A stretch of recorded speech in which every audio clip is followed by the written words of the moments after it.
I'm Alex. And I'm Teddy. And I'm Spencer. And we are The Button Mappers. Hey, the Button Mappers.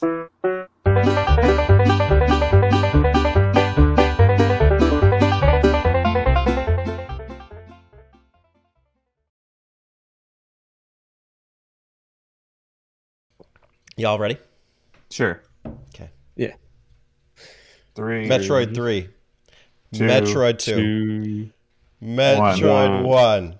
Welcome to the Super Metroid map out, where Teddy just made his restart, and I lost my entire rant about Metroid. Thank you, Teddy. Thanks, Alex. Appreciate you dropping your rant. Welcome, everybody, to the Button Mappers, where we're about to map out Super Metroid for the Super Nintendo. I'm not salty.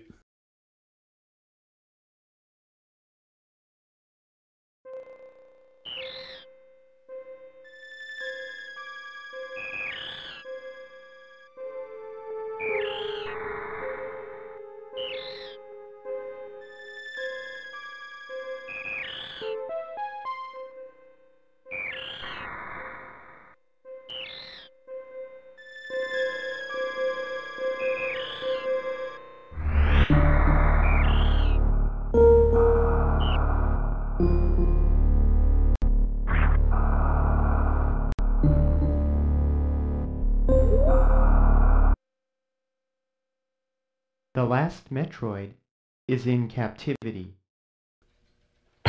I'm Super. And I'm Toad. Super Toad. Super Toad. Could you imagine the Metroid makeover with Toad? You know, Toad's head kind of looks like a Metroid. Moving on. Super Metroid! Welcome to the Map Out, ladies and gentlemen. Map Outs are a series where we map out the game, start to finish, and Super Metroid is going to have an interesting looking map for us before we map it out. Let's talk generally about the game. Guys, what's your experience with Super Metroid? I don't want to do it. We just did this, and we had to restart it because I talked too long. So for me, Super Metroid is a game where a lot of people said you should play it, and I never got the chance to play it. And then when I got the chance to play it, I played it, and I really liked it. And I was happy to play it. It's one of those classics. Yeah, I'm kind of in the same boat, except I think I'm a little bit even longer than you. Yeah, I would always see it at Blockbuster. It looked a little generic for me, for my taste, so I never picked it up. I wish I did. Probably would have been perfect.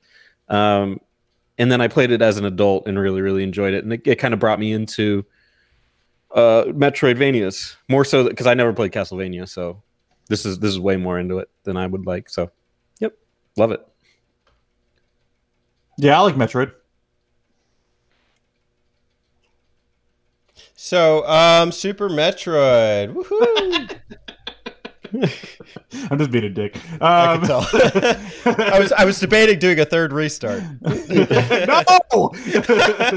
I poured all my energy into a rant about why I like Metroid and why it's too good for Nintendo in the last take, and then Teddy made his restart, so I'm out of energy. I played Metroid. I love Metroid. Metroid Fusion was my first game, and I played the rest of the Prime games, and I downloaded the rest of the games, and I'm a huge fucking Metroid fan. It's probably my favorite franchise from Nintendo. Very nice. We're starting with Metroid 3. Some like to call it 3E. E. That's right. It's powerful. It's a powerful number, 3. It's a biblical number in some people's eyes. Talk to me why start with Super Metroid as opposed to maybe the other? How the hell are we going to do a map out in the first two games? Everybody get out your fucking Game Boys. I've got my graphing paper. Do you guys know the baby puke area? Oh, you mean the entire game? I mean, that might be fitting for the theme of this month, Babyuary. Oh, okay. Baby puke. No, it's just the first two games were like they're comparable to like the original Zelda games, where they were at the time they were really revolutionary, but going back they are very dated by design of being. They're not really that mappable for this kind of podcast, so this was the logical starting point for us. And I think Super Metroid's generally considered the best. Yeah, and like also the classic ones. So. And I honestly, I think, I mean, you kind of have to know like the story, and we can touch upon that of the first two games. Well, really the second game, but but honestly, I think Super Metroid from a gameplay standpoint, you could play this game and like, it also feels like sort of like a substitute. Like this is what they wanted to do with the first game. Like you don't have to play that first game at all. This is the Kirby Super Pack of Metroids. Yeah. Yeah, we got the mini game where Samus chops the ground and the earth. I played that. I was good at it. Oh, okay. I love that part of Kirby's Dream Land. 2. Well, technically, Popstar is a planet, and Samus travels between planets, so they could do a crossover, you know. Actually, Samus was in Dreamland 3. I think if you play True Smash story. Brothers, Kirby actually can suck Samus. The last Metroid Did you know? in captivity. Moving on. Galaxy. You guys ready to bust out the old map? Whip it out. The 1-2 map? Whip out the map for Babyuary. But before we whip out the map, we need to whip out the plugs. We are on Apple Podcasts and Spotify, and come join us in the Discord. Now we'll happily rant to you about Metroid in the Discord, since Teddy made me restart the take. We have a special section for it. It's called Maps and Mittens. Yeah, just request me rant about Metroid, and I'll go do it. Spencer, you want to do some plugging away? Yeah, check us out on. I already said that. Do you get to I say know. it I again? think I'm trying to think. I'm trying to think of what he didn't say. He took everything. Okay. Yeah. I was like, So you're just setting Spencer up? You got nothing for him? I was going to say something like, well, you know, this is Babyuary, so we're actually going to make them all female versions like Spatifa and Discorda. But maybe I'm too out there. I don't know. I'm wearing a Metroid shirt. for everybody that can't, how come that's my contribution to this damn podcast is I have to remind the audience that nobody can see what they're doing. I got a PlayStation shirt on, but Okay, let me describe the scene. So Teddy is showing us his Metroid shirt, and Alex just showed us his PlayStation shirt, which is really cool. I You don't never have know. I don't never have a know Metroid because shirt, so. you're just listening, and you're probably seeing some form of map or some kind of moving background. But there are shirts being shown over here, so it's pretty cool. You can't show our shirts? I'm not recording your shirts. I mean, it's a separate recording, but We'll set up a separate series for that. We'll call it a shirt out. We'll just go through our closets. Dude, check out the shirt. maybe Terry wants to see that, Alex. Welcome to my shirt collection video. Counting my shirts. I have 30 shirts. I got more than that. This one's a large. Oh, we have an extra large. I wear that to bed sometimes. I buy way too many t-shirts. I have like way too many graphic tees. It's just like, that's my life. Medium for when I'm feeling edgy. Oh, another large. Yeah. Speaking of Reggie, let's head on into Reggie's favorite game, Super Metroid. Is that true? It could be. I don't know. Maybe. It's probably like Steel Diver or something. Maybe at the end of this map, we can call up Reggie and ask. So, before we jump to Super Metroid, we kind of have to touch upon the first two games like I talked about. The first Metroid's pretty simple. I mean, it's basically just like take out the space pirates, you fight Ridley, Kraid, and Mother Brain on planet Zebus. Nothing too notable story-wise. The second game is sort of where the story kicks off. Samus is sent to SR-388, a planet with Metroids, and she has to fight Metroids and kill the Metroids, kill the Queen Metroid.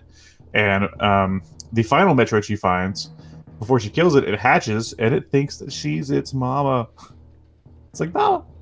Hottest mom in gaming. Birth to the Metroids. So, with that final Metroid, that's where this game picks up. Samus is delivering the baby Metroid to a space colony for further development. I thought you were going to stop at delivering the baby Metroid like in birth. Then you got to give it a birth gift and birth gift. Yeah. It's covered in placenta. dude. No, so she's handing over the baby Metroid to the space colonists to I don't know, use it for development to like better the galaxy. I mean, I guess there's like rejuvenation stuff you can do with it. Make the galaxy better. Make it better. Stop emitting fossil fuels. Deliver the Metroid. Stop. End fossil fuel usage. Use Metroid. Use the placenta. So, and that's where this game picks up. It's pretty short first little mission. Yeah, The audio. the station is under attack, and Okay, Samus I'll just go is fuck myself. What? I said I'll just go fuck myself. Wait. I went to ask if you could recreate the audio, and then Teddy just starts going off about I don't know what. Oh, I didn't understand the cue. We could do the segment. Can you do it? No. Oh. I couldn't. Full disclosure, as often I do with these kinds of games, parts of it I played without audio. Well, there's just the openings like the final Metroid is in captivity. The galaxy is at peace. That's it. It's just a little audio clip. That's it. That's all I wanted to do. Oh, A young Reggie voices over. I mean, it's pretty. It's impressive for the Super Nintendo. Yeah. The galaxy is at peace. Not for long though. Okay, let's get started. yeah. And where do we start, Spencer? At the space colony Ceres. Cool. And I mean, I just remember this was very, very quick. It's basically a one-way ticket to the end of the level and then back. Except obviously the back part is a little more hectic. Well, Samus leaves the colony to go hunt for another bounty because I guess she doesn't fucking rest. She's like, I just got done with one job, I'm gonna start another job. And then she gets a distress signal from that same colony, heads back, and shit's been wrecked. Yeah. She's got a ticket to ride. Is this a Beatles reference? No, I just was setting the scene. It's Beetleborg. Beetleborgs. Super Metroid. The space colonies is empty, and you find your way down to a lone room, and suddenly Samus begins her quest with the dragon. It's Dragon Quest. You find the baby Metroid in a jar, and you're like, oh, there you are. And then Ridley is like, yeah! And you're like, oh yeah, hey Ridley, what's up? I thought I blew you to fucking pieces in the first game. How are you back? Ridley says no. How are you here? You thought wrong. I regenerated. Pretty easy little fight. I mean, obviously it has to be because it's like the first one. Yeah, but it's literally like you literally don't know how to do anything yet. You're like, I think at this point I know how to shoot diagonally. I've learned that, and that's about it. You know how to jump and run, and it's like here, fight this terrifying bionic dragon. Yeah. Fight this fucking hellspawn. Can you die in that segment? I don't know. I would assume you can, like, especially like the part after this. I mean, there's got to be a fail state. You can't defeat Ridley here, though. Ridley will eventually just capsize the ship. Yeah. So I don't know if it's just one of those obligatory like opening sequences. Oh, like maybe it gets you like to 0 or 1 HP, and then it just does the script or something. Yeah. I guess I don't know. Regardless, it's not particularly difficult to hit his head. So you do. Aim for the head. Aim for the head. You can aim diagonally. That's a step up from the original Metroid. And Metroid 2. Yeah. Those shoulder buttons, man. On the Game Boo. That's for Baby Boy. Game Boo. Game Boo. That's the Game Boy with hair. The Game Boo. No, that's my Game Boo right there. That's my Game Boy. You see the size of those buttons? Look at them buttons. Look at them buttons, girl. So after Ridley says, "I'm getting the fuck out of here," you follow him to Planet Zebus. Zebus, yeah. This is like the meat of the game. Can we just say with the evacuation sequence, generally though, like, yeah, self-destruct. I kind of like just the animations there, like on your way back, you know, the lights are changed, like flickering and everything. The music gets intense. Dun, dun, dun, dun, dun, dun, dun, dun, dun. And also the tower starts capsizing, so you're trying to like platform your way back up. And he goes,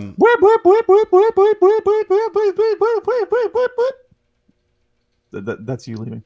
And the thing going off. The siren going off.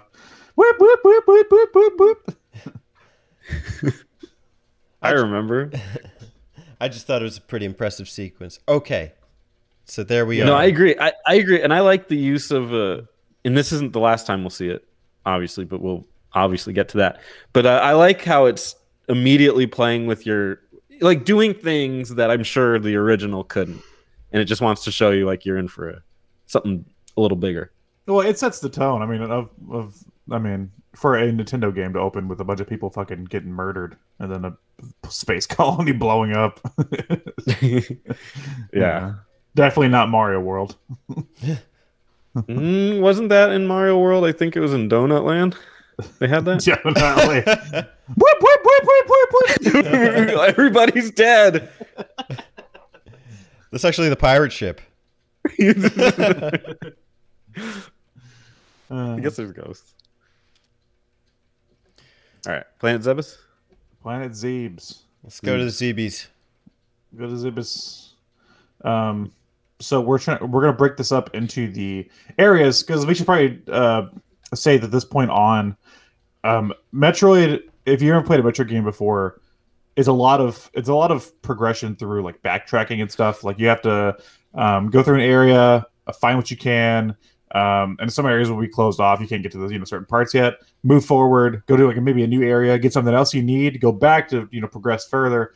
And so mapping it out is a little tricky. So we're not going in order of like what you do exactly. We're going in order of like the areas you visit.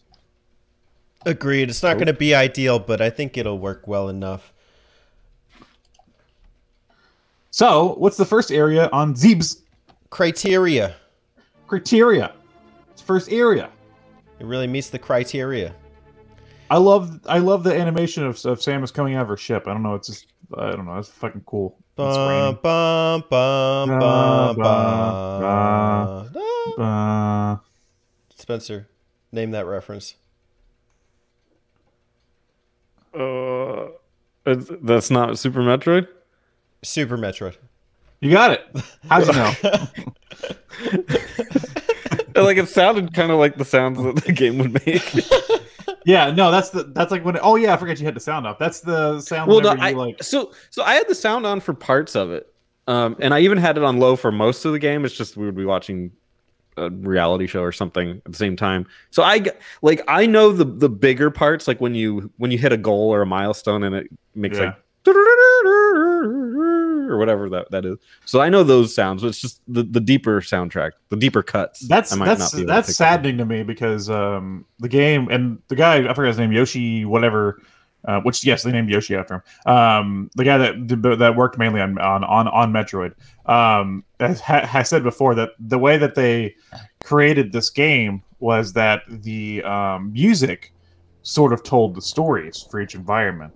It's like sort of like a silent movie, and like in a sense. So each area you go to with the music kind of tells you more about like the environment itself, kind of brings the world to life. So I can't imagine playing it without the music.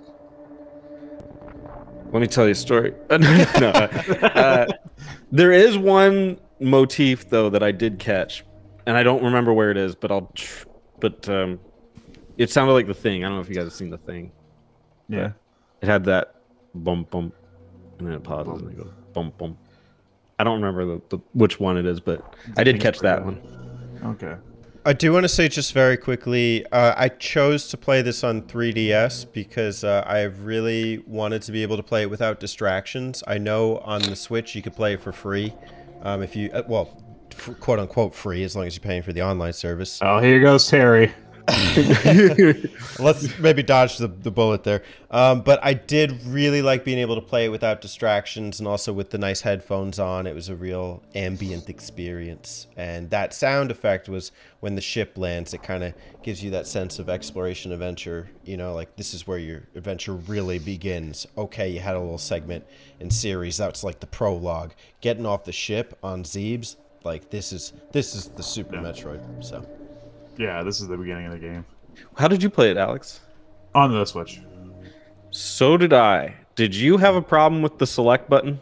Yeah. That's Holy okay. And well, here's the thing. Only when I was playing today, because today, when I got up today, I played the game before, obviously, but I had wanted to refresh my memory.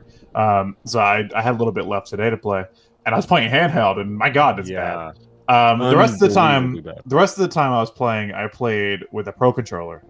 On the TV, which is way more manageable. That's the way to do it. If you're playing on the Switch and you're playing it in handheld mode, the select button is you have to go. It's on the left side, and you have to move your thumb all the way to the top.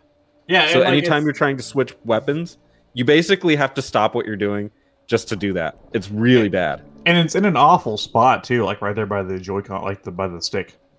Yeah. Yeah. You know, though, that the game does have button mapping from the menu. Oh, does it? Yeah, it does. Oh, I had no idea. I recommend that you change the buttons around. Spencer, there's a voice that pops up. It tells you that. But yeah, sound off. That's good. Change the button. Yeah. You can map the button, so you don't have to hit the select button. That voice actually comes up every 2 minutes to remind you. Yeah, and don't forget to check the menu. Spencer's like, man, I hope they don't get voted off the island. Yeah. Let's talk about criteria. What are some of the landmarks, icons, hallmarks? Did you guys get a gift card? There's really not much in criteria. It's like... I like the outdoor areas. I don't know why. It's kind of like a serene feeling. Yeah, with the rain and stuff. It's interesting to come here several times because you start the game and you have like only the basic inventory. So a lot of it is spent unlocking things like the morph ball and the morph ball bomb. You do fight a Chozo, right? A Chozo statue. Yes. He's like, dun dun dun dun dun.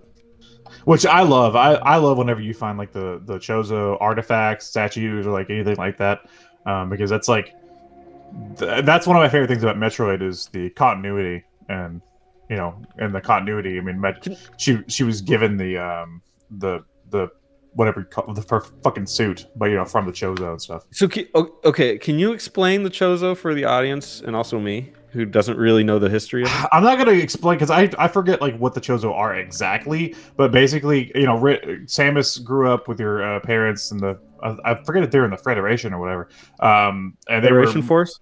They were they were murdered by Ridley actually, and the Chozo took in Samus Aran and trained her and gave her the power suit as like a beacon of hope for the galaxy. Yeah, so the armor you have, that's why you're like, Samus is way better than anything the fucking Federation has because her suit comes from the Chozo. Yeah. Okay. Yeah. So that's why would she fight the Chozo here? Just because they don't really know her, or I don't know what the deal is with that, honestly. But that's why you collect like the powers, like the upgrades. They're like offered to you from Chozos. Yeah. Yeah. Gotcha. Yeah. Okay, that makes sense. But in terms of like the history of the Chozo, I don't remember right now. That's something I'm sure if you would have asked me like 10 years ago, I'd been like, oh, obviously I know that. Back on planet 6159. Because there was a time in my life, like more back whenever Metroid was still relevant within, I guess, Nintendo, that I could have told you every fucking detail about Metroid. Gotcha. I think the lore, I don't know, maybe the manual is a good place to look, but I think once you start playing Metroid Prime and you start really, like, I know you're not into the collecting nature, Spencer, but there's so many archives of Chozo lore that you can scan and discover in the original Metroid Prime. I don't think you can really do that in the subsequent games, which is why personally I happen to really like that first Prime game. And that's the only reason that they really stand out to me in this game, is because of my experience learning about them in Prime. I don't know, like, I just know that they're like ancient aliens, you know, not to knock on the History Channel show. That's obviously memeable. No knock needed. Yeah. Yeah. You know, they should really do a Chozo segment. Chozo. Ancient Chozos confirmed. the one that attacks you is not a Chozo. It's just Chozo armor, but it's the mini boss named Chorizo, which I thought was a cheese. Chorizo. That's my favorite Taco Bell item. It's Torizo. Torizo. Yeah, not chorizo. Not chorizo. Depends how you say it. Torizo. Chorizo. Okay. So it's not actually a Chozo. But We've all been attacked by chorizo before. it's still the Let's just Chozo, put that like out there. the Chozo armor though. Gotcha. And ironically, you need Okay. to attack it in the stomach, which is where I attack my chorizo. That's where my chorizo attacks me. It's a back and forth battle. Chorizo sausage. Other things about Criteria is that there's not like much in terms of exploration here, but like you do progress further to the left and right as you get more power-ups. I think there's a missed opportunity here. That and the only reason I would have caught it is because I played the 3DS version first, or the 3DS game. Yeah. And they actually had like little secrets in the upper parts. You know, like when you start learning how to jump and everything and getting higher jumps, there were little secrets up there. And I was just sad when I did that here that there weren't. It's not a knock on the game because like it came out first, but just it was a little more barren than I was hoping for. There's a couple when you start progressing to the right with some of the missile upgrades and whatnot, but we'll get there. Yeah. I suppose. I do like some of, the types of enemies that you fight here are not remarkable, but I do like seeing like the space pirates, how they're all kind of like slothing around on the walls and like certain segments. You also have like those little spiny guys that are the classic Metroid guys that just kind of walk around in circles. How do you guys feel about generally like the enemy units in Criteria? Meh. They're starters. Yeah, there's not much. And they should be because they're just like land dweller. But when you come back, it's so funny whenever you come back, especially in the top layer, and you have to like progress from one side to the other one, and you have like the run thing because you can just fucking run through them like they're paper, like the wet paper. They're just all dying. There's nothing more satisfying than dashing with your super runner boots and just destroying everything. Absolutely. Murder. I think what they're meant to do is more like, I know that the first level or whatever sort of taught you, but this also teaches you can like aim up, aim diagonally, how to handle different enemies that way, and they're so slow that you can't miss them. So it's cool. Are you guys ready to move on from Criteria? Sure, I think we've met the criteria. Now we're going on to Brinstar, which I just want to say that while, like I said, my first game was Metroid Fusion, and I played Prime and other games after that, the original Metroid game has always stuck with me as a game that I love, and I absolutely love in Brinstar. This isn't the first area you go to in Brinstar, but when you get to the Brinstar, the area that is the entrance from the original Metroid game, when you come down, you can get the Morph Ball to the left and stuff. It's so fucking cool seeing that on the Super Nintendo, like with better visuals. Because like it's just like whenever I enter that area, I just get like a rush of nostalgia. It's like, oh, I've been here before in a previous game. It's very cool. I want to say Brinstar is huge, and there is so much exploration to be done here that I think like this could have its own video. Yeah, I get confused whenever I have to go from Brinstar to another area because I get confused on which exit I have to take. It's like, because there's like 3 of them to get out of here. I'm like, And like I go through one, then I'm like, shit, this is the wrong one. I had to go back up and go back through Brinstar to go to another door. What percentage of time do you guys think you spent in Brinstar in playing this game? 50 or 60% has Yeah, I would say. I mean, my most recent, the one I played that I was finishing up today. I was at about 4 hours or so whenever I was confronting Mother Brain. And I would want to say like probably a good hour and a half, 2 hours of that was Brinstar. There's just so many things that you need to come back and use after you've gotten the items. There's things like the super missile. There's things like the grapple hook. There's things like, well, I guess you can dash, which isn't like clearly explained to you at any point in the game. It's something you have to do. But like, there's just so many little things that you have to figure out how to do in order to progress through Brinstar. What are some of you guys' most memorable experiences in Brinstar? You brought up the dash. I was stuck there for a good 20 minutes before it was like, if you hold B, you can run. Yeah, with the area with the blocks on break. Yeah. I was there for a minute, just going back and forth, and I was like, oh. And that's where you realize that the game is trying to teach you things without telling you, which Nintendo completely avoided that in like GameCube era going on forward. But they do a lot of visual teaching in this game, and that was like the first major instance where I'm like, okay, it's showing me what to do, and that was cool. Cool scene. I could think of two, one good, one bad. The good one is that this is, first time I played this back whenever I downloaded it on the Wii Virtual Console. Obviously, I hadn't had much experience with this title at that point. I had seen like YouTube videos and stuff, but it's just also at the point it was like 2009, 2010, somewhere around there, and that the YouTube scene wasn't where it is today. So I didn't know about wall jumping, and the area where you have to wall jump out like teaches you how to wall jump. That's a very memorable area for me because it was very smart. It takes you forever to finally get a hold of it, like to learn that like wall jump, because it doesn't work like any other wall jump in any other game. But I really like that area because you fall down, there's a save point, and from there you see like the little alien dudes wall jumping from side to side, and you're like, oh, can I do that? so you kind of play around with it till you figure it out on your own. Like there's no button tutorial that says, oh, push back, when you touch the wall and jump, and you wall jump. You kind of teach yourself in a way. Yeah, and that's a very fun moment. My least favorite moment of Brinstar is the fucking mouth room with the mouth on the floor and the mouths on the ceiling. And Ridley's mouth. No, the ones with like the little suction mouths. That, and you get stuck in it and you can't jump out. No matter how many times I go through that room, I always fall into one of those fucking things. Same. I hate them.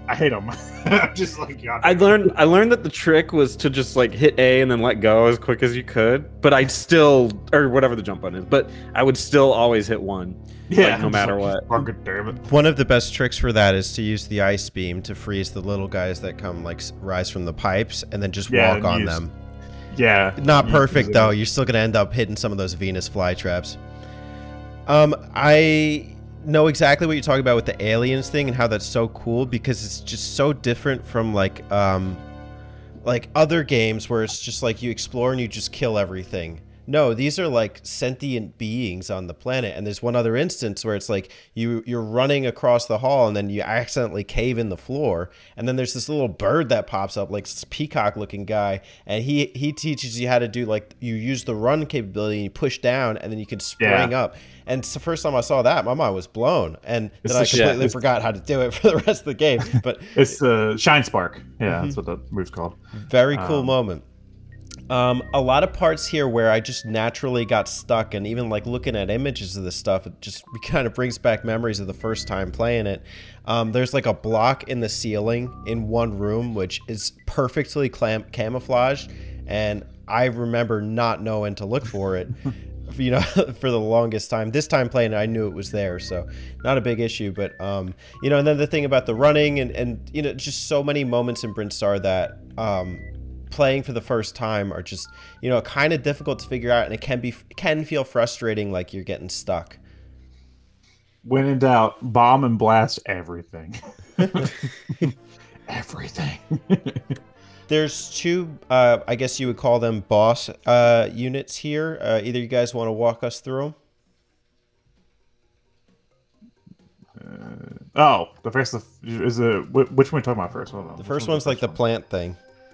Oh, there's the plant thing. What is its name? Spore, spawn? Spawn. Todd McFarlane Spawn. Comic book crossover. Yeah, that's the. I mean, I honestly I forgot that's even a thing because it's so easy to take care of. You just honestly I just duck in one of the corners, and then I just jump up and shoot it in the thing whenever it opens up. You have to shoot it with a missile. It's just a very frustrated plant. Yeah, it's get out of my house. It starts by kind of wiggling its like tentacle, and then the more you hit it, it gets like it's just spraying the tentacle back and forth. But anyways, yeah, but not memorable. If you morph ball and stay in the corner, you won't get hit very often. You just gotta. I think that's what I did. Was just morph ball on the ground. Yeah, and then it was pretty easy. Yeah. So that was that boss. Not very memorable by my standards, honestly. But the second boss is, second boss is Kraid. Kraid, and I find it hilarious because Kraid in the original Metroid was like this dinky little guy. Samus was taller than Kraid, and now Kraid is 2 fucking screens big.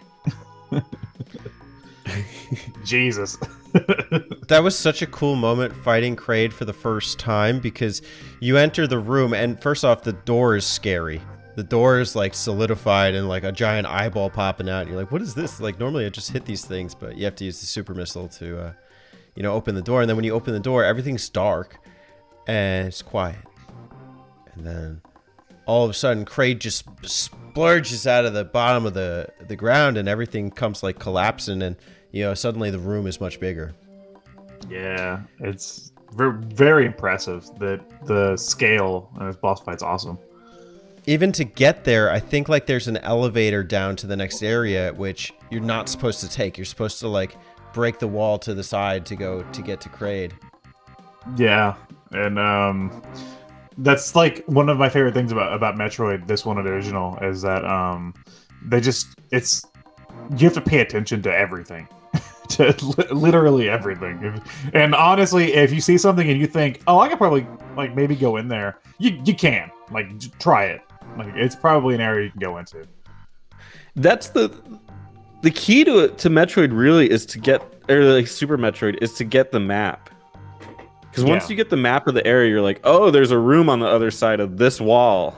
Like it literally has to be this wall, and then you can narrow down like where you should be looking at. I mean, there's although not always. Yeah, there are not always, but yeah. but in general, when you're progressing through the levels and you want to know like where you haven't been or whatever, that's kind of your ticket. It is also nice to just kind of cruise around as the morph ball and just kind of guess like certain areas. Some of them are sticking out, some of them are not. Bomb. So, Yeah. First time, anytime I get stuck in a small room and the door seals itself, I'm like, okay, bomb. Where's the pipe? Yeah, I'm getting out here somehow. So, what's the Kraid, fight? Go ahead. No, sorry. I was just asking, what's the fight like? Can you describe it? Yeah, you shoot him. Okay, it's a little more than that. No, you have to jump up on the platforms to get up to his head. He like fires his claw at you. Yeah. Projectile claws. Get out of here, Samus. Yeah. I mean, it's pretty simple. Just as long as you're on the platforms, you can hop between them. But he moves left and right. But I mean, you just jump back and forth, and then you just wait till his mouth is open. I think you have to shoot him. Mm-hmm. Yeah, and then you can just shoot his mouth, and then he goes, "Ow, Samus! Ow, Samus! That was very nice. Cut it out, man! Damn it, Samus!" It is tricky though because you have several hazards. Like the floor has hazards. There's like these like mosquito things that come chasing after you, and you have to get on there's the platforms, but he also fires like his hands at you. and you have to time the mouth opening to fire a missile inside. So honestly, I mean, like I've done it twice now, but it's been tricky both times. I think generally it kind of speaks to the fact that the bosses are pretty dynamic in the game. Not all of them. The score thing is stupid, but the bosses are so cool in this game. Yeah, it's whether they're hard or not. Some of them are. Some of them may not be. But the bosses don't have to be hard to be great. Like they're just really cool. Yeah, to me, Kraid like sets the tone for like the oncoming the boss encounters and the rest of the game. The plant guy was nothing, but yeah, Kraid. It's like holy shit! Like this is the first boss, the first real boss, and it's fucking this big. It's giant Kraid. So yeah, it really does set the mood for like the other boss encounters. Like you really do feel like you're in some like dangerous unknown area, and you're gonna be killed by giant monsters. Agreed. So anything else about Brinstar? Not really. Just can't wait to get out. As Teddy said, we could talk about it for hours. There's a lot to cover, but yeah, I think we summed it up pretty well. Well, you go from Brinstar to Norfair. All's fair and Norfair. Which had my favorite boss, but we'll get to it. What's your favorite boss? Let's see what his name is. He's the one that turns into a skeleton. Mm-hmm. Oh, Crocomeyer. Crocomeyer. Okay, we'll talk about him in a minute. Yeah. Norfair is weird. I don't know how they pulled it off, but whenever I go to this area, I notice things look more organic and also less organic at the same time. What do you mean by that? Like when you go to the area, it's the first area that has like, like the first area had like plants and those stuff, and in Brinstar, but there's like lava. There's the weird, I don't know what the fuck called, the weird bubbly areas on the tiles on the walls. It's just like the backgrounds look, I don't know, very different in this area.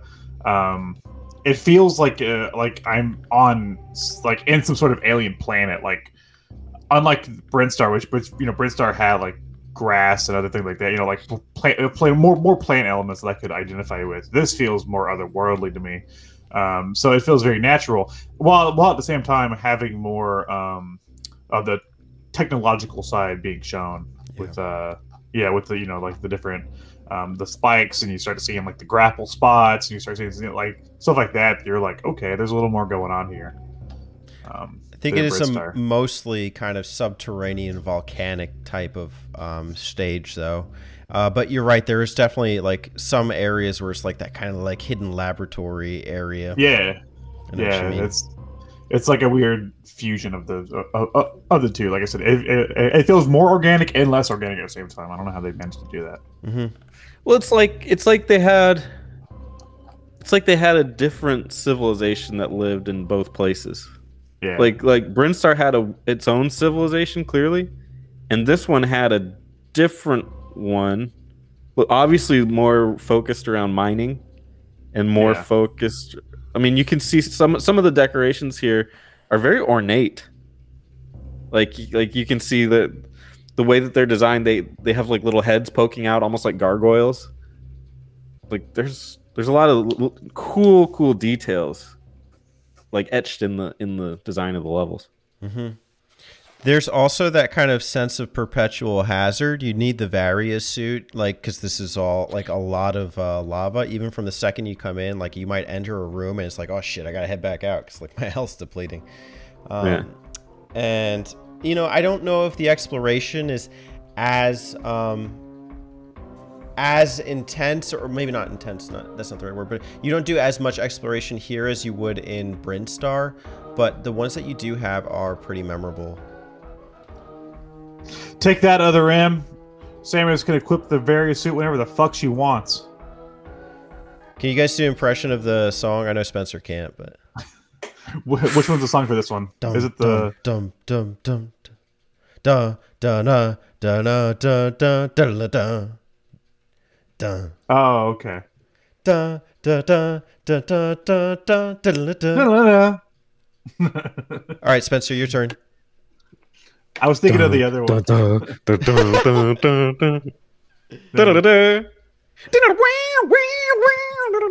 Actually, Spencer, it's more like do do do do do do do. No. It's Burner.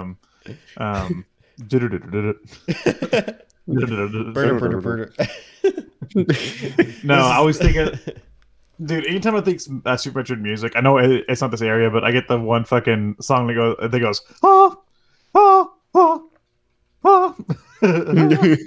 like stuck in my head all the fucking time.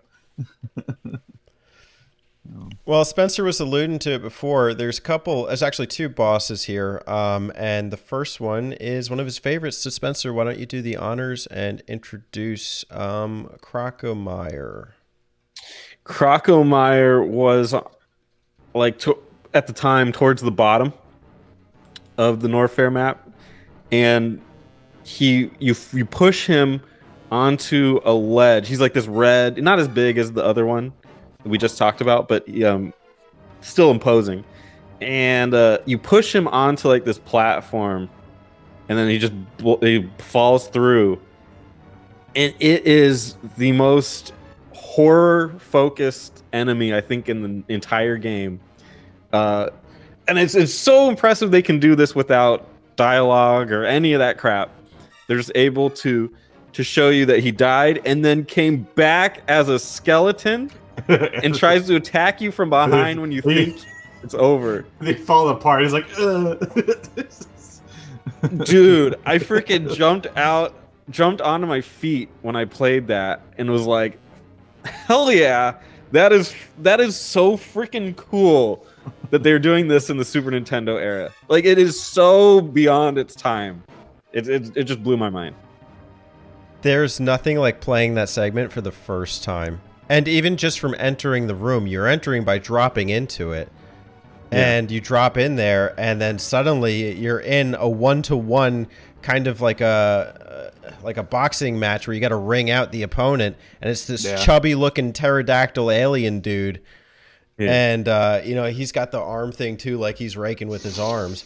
And, you only have a limited supply of missiles, and you have to use missiles to keep knocking him back. So there's always that sense of tension. On the other side of the wall, if you just go left, if you start by kind of running away, it spikes. And then you learn, oh, he's going to cave me in. So it's a lot of figuring out to do.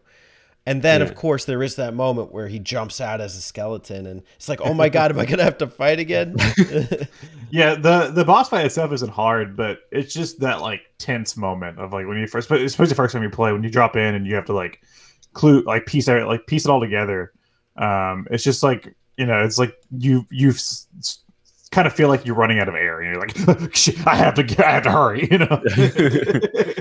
Yeah.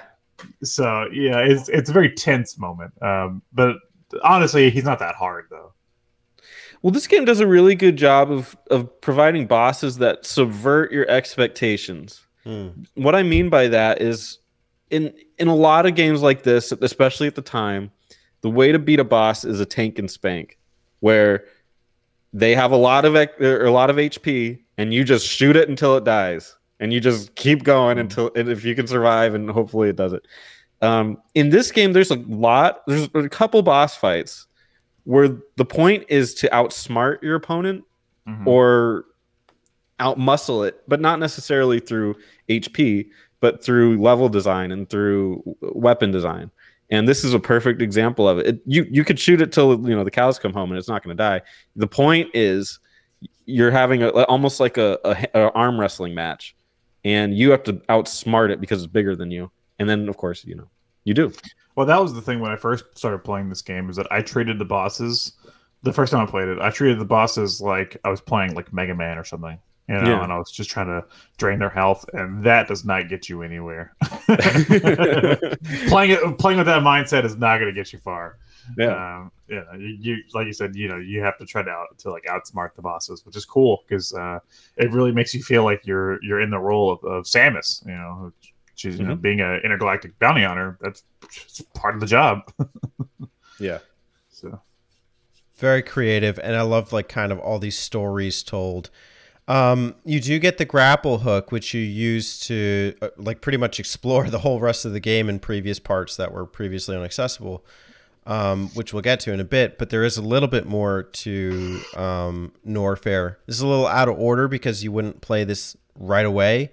But as you descend into other parts of Norfair, you come across other Chozo sections like deeper lava where you need a different suit. I think it's like the gravity suit in order to handle the heat. Can you handle the heat? Only if you're cooking chorizo, because you're going to fight one. You're going to fight a golden chorizo. You guys ever see that on the Taco Bell menu? and again, I love this area that you that you're in because it has a lot of like the Chozo architecture. Right. And it's actually, there's some really cool stuff going on. Like when you go to fight that one, you have to like curl up in morph ball form and he walks you down. Yeah. Hey, I got you, buddy. Oh my god. Fuck that level. Fuck that boss. It was so that took me 6 or 7 tries to beat. Was it like where he like dodges, he turns, he's like, ah. It was me. Well, all right. So this is my first full playthrough of the game. I don't think I had enough. Like I'm looking at some of these pictures. You know, again, full disclosure, we usually have like a guide that we're looking at here, so we can help us like guide us through these things. I'm looking at some of these pictures. This person has 230 missiles. I did not have. I assure you, I did not have 230 missiles. I don't think I ever broke 100. So a lot of my boss fights in these ended up being like I would use what I had, and then I had to rely on the scraps that their little whatevers would give me. So it was like I'd waste everything, and then I'd have to like farm back up to a part where I could start shooting them again. So this guy was a pain too, because those regular missiles, whenever I tried firing them at him, he'd just like go into like stealth mode. Yeah, right? Yeah, the key for that is to try to do it like while he attacks. Because you're more likely to hit him with the regular missile. Because I used the regular missiles on him because the super missiles he can just grab them. He's like ha, and then you gotta waste one. So what I was doing, was, I would always lose one. And my super missiles, I would do he's gonna catch that one, and then I'll fire another one while he's holding the caught missile. Or sometimes if I could get him from behind, I would do that. Sometimes if you can get a headshot, it would work, but it's really hard to pull off. But I usually had way more regular missiles, so I usually try to just use the regular missiles while he's attacking to make sure I hit him. This person's got 230 missiles, 48 super missiles, and 45 of those like power bombs. Bombs. Did you guys have anywhere close to that? I had 40 super missiles. I had probably like 25 to 30 of the power bombs, and I had like 115 missiles. Jeez. They're super gamers. I think I had I think I had like 95 missiles, 40 super, and then I don't know how many fucking power bombs I had. Like 30 something. Jeez, I'm freaking trash. I'm not even close. I never broke 100 missiles. That's crazy. Was this your first time playing through it all the way? Yeah. Oh, okay. This is my second, so. You know. The problem with that is that, and we'll touch upon it when we finish, is that like, yeah, it's helpful, but like at a certain point, like you're gonna have enough, and there's no reason to collect everything unless you just really want like the random one inning. One thing you will need to collect is the screw attack. How do you feel about the screw attack? That's me doing screw attack. Oh, because I was going to say screw it. Okay. I'm very unpopular opinion, I'm sure, is about to be unleashed by me, and I apologize to everybody. There's a couple mechanics in this game that make me feel like it's dated. And to me, some of the later things that you get are like, I think modern games can handle it better. Number one is the grapple hook. I think the physics are way wonky. I can see what they're trying to do, and I can see why it would be wonky. But man, they need like a physics engine to handle that right. And then the jumping, the screw attack specifically, it's like time it right, and you can keep jumping. And I mean, you know, you master it and you get used to it. But like some kind of indicator. Maybe there is one. I just couldn't see it, but some kind of way to really understand it would be nice. I think you'll enjoy the Prime games because they do both those things better later on in the franchise. So the timing was really awful, especially if you're trying to change directions. Like even in that room with the golden chorizo, if you want to get in the top right corner to get the super missile upgrade, you have to like do a turn right and turn left, and you have to wait till he comes down and then like turn left. It doesn't. It sounds very confusing. It is very confusing, and it's something you better get down because you're gonna need to maneuver it correctly as you go through some of these sections. I think if you can get the wall jump down, the super attack will be nothing. Well, to me, the wall jump is also one of those things that I think could have been the in wall modern jump, games could be handled better. The wall jump isn't necessarily needed for a lot of the game. Well, especially once you get the freaking crazy jumpy. But just saying, like I think that area where they have to teach you the wall jump, that's the only area where you're like really required to use it per se that I could think of. It helps. Mm-hmm. Until you get the screw attack. It's also annoying because you need to like somersault into it. You can't just jump into a screw attack. So you'd have to like have your momentum going in some way to get the screw attack, which isn't always easy to gauge. Exactly. Yeah, you can do that. And then you can break the screw attack if you accidentally hit like up or whatever the control pad would be, but you can break it mid-air. Like that's so annoying to me. But I liked it. It was cool visual and it's cool gameplay mechanic, but yeah, I think a little bit more work could be done on that. So, are you ready to move on to the next boss? Do we want to? Yeah, the next boss. You want to do it? Yeah. Dun dun dun dun dun dun dun dun dun. Metal Gear Solid. It's my no. Dun dun dun dun dun dun dun. Invincible Space Pirates. It's the rematch. What the rematch? Which, like I said, we are talking about this pretty early on. I do this right before I go to the last area. This is Ridley. Believe it or not, I'm walking around. I never thought I would trick. Ridley. I'm named after Ridley Scott, who directed Alien. Isn't that cool? That's a good bit of trivia. I could kind of guess it because Ridley's kind of a weird name. Metroid's very, very inspired by Ridley, and sorry, but not really, but well, I guess Ridley Scott, but Alien, the Alien franchise. Yeah, you could see it. Yeah, so that's why Ridley's named Ridley. I didn't really care for this boss. Meh, he's pretty easy, honestly. I'm glad you had an easy time. Oh, did you not have an easy time with him? No. Again, I ran out of missiles. I shot it with what I could, and then I just had to use my charge. You need missiles, but yeah, it's basically you just fucking bombard them. There's also no save point like in close proximity to this, and these a pain in the ass invulnerable space pirates that like you have to screw attack pass and then let them kick drop and then hit them within 2 seconds. That's harder than the boss, honestly. Is getting to the boss in this area is harder than fighting the boss. Ridley's kind of a pushover. Yeah. Especially if you farmed up some missiles and stuff. This guy's got 230, like 230 missiles. He probably just held down the attack button and then just won. Yeah, drain. No way. But cool boss though. Like visually, it's really cool. Oh yeah, Ridley's the fucking say what you want about Mother Brain and Kraid, whatever else.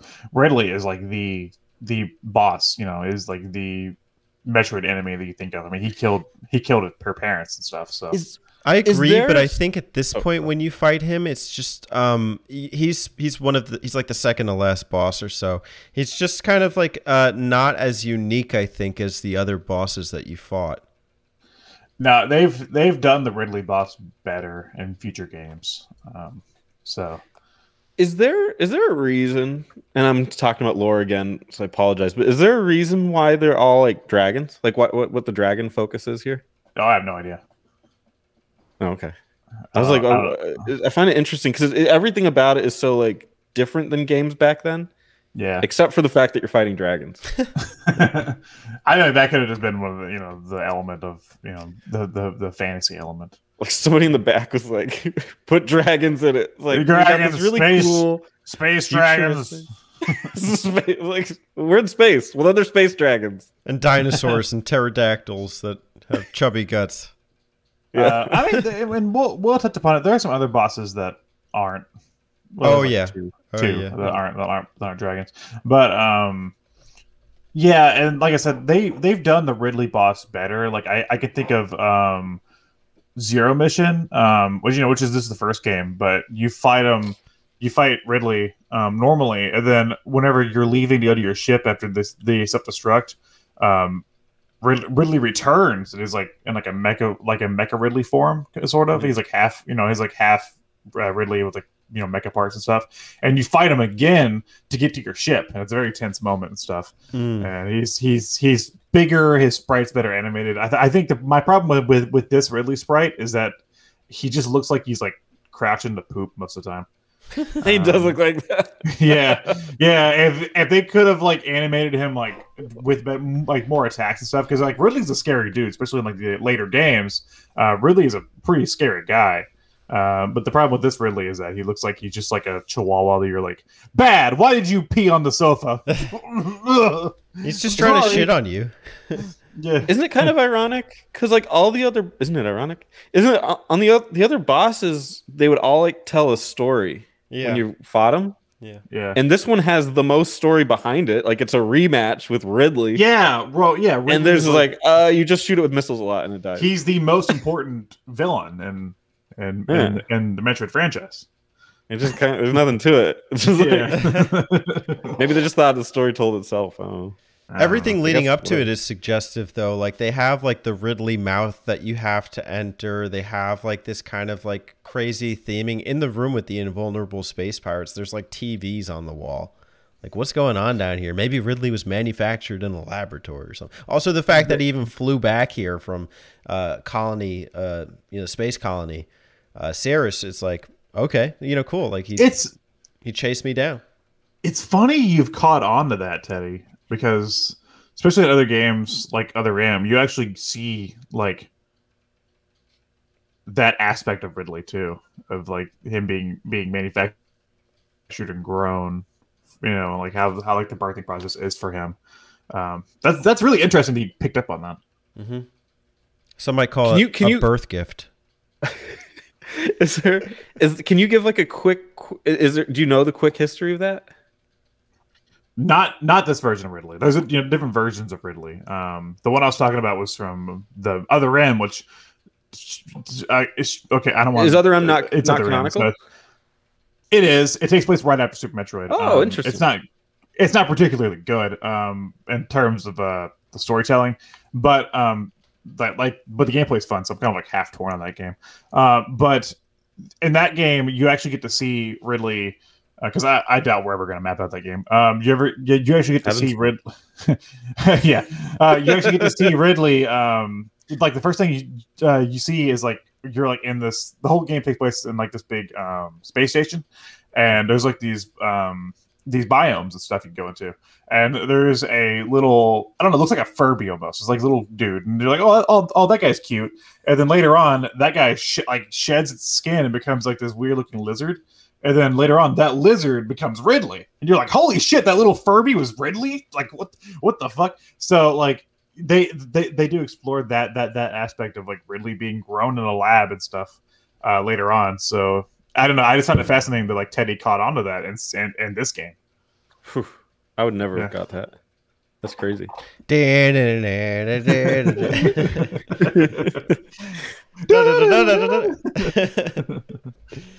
Let's move on. We spent a long time in Norfair. Yeah. Well, there's a lot to talk about in Norfair. For sure. I thought Brinstar was bad enough. Well, I hope you liked your ship. Ah! I just wrecked my ship, guys. In the words of Spencer, wrecked. Right.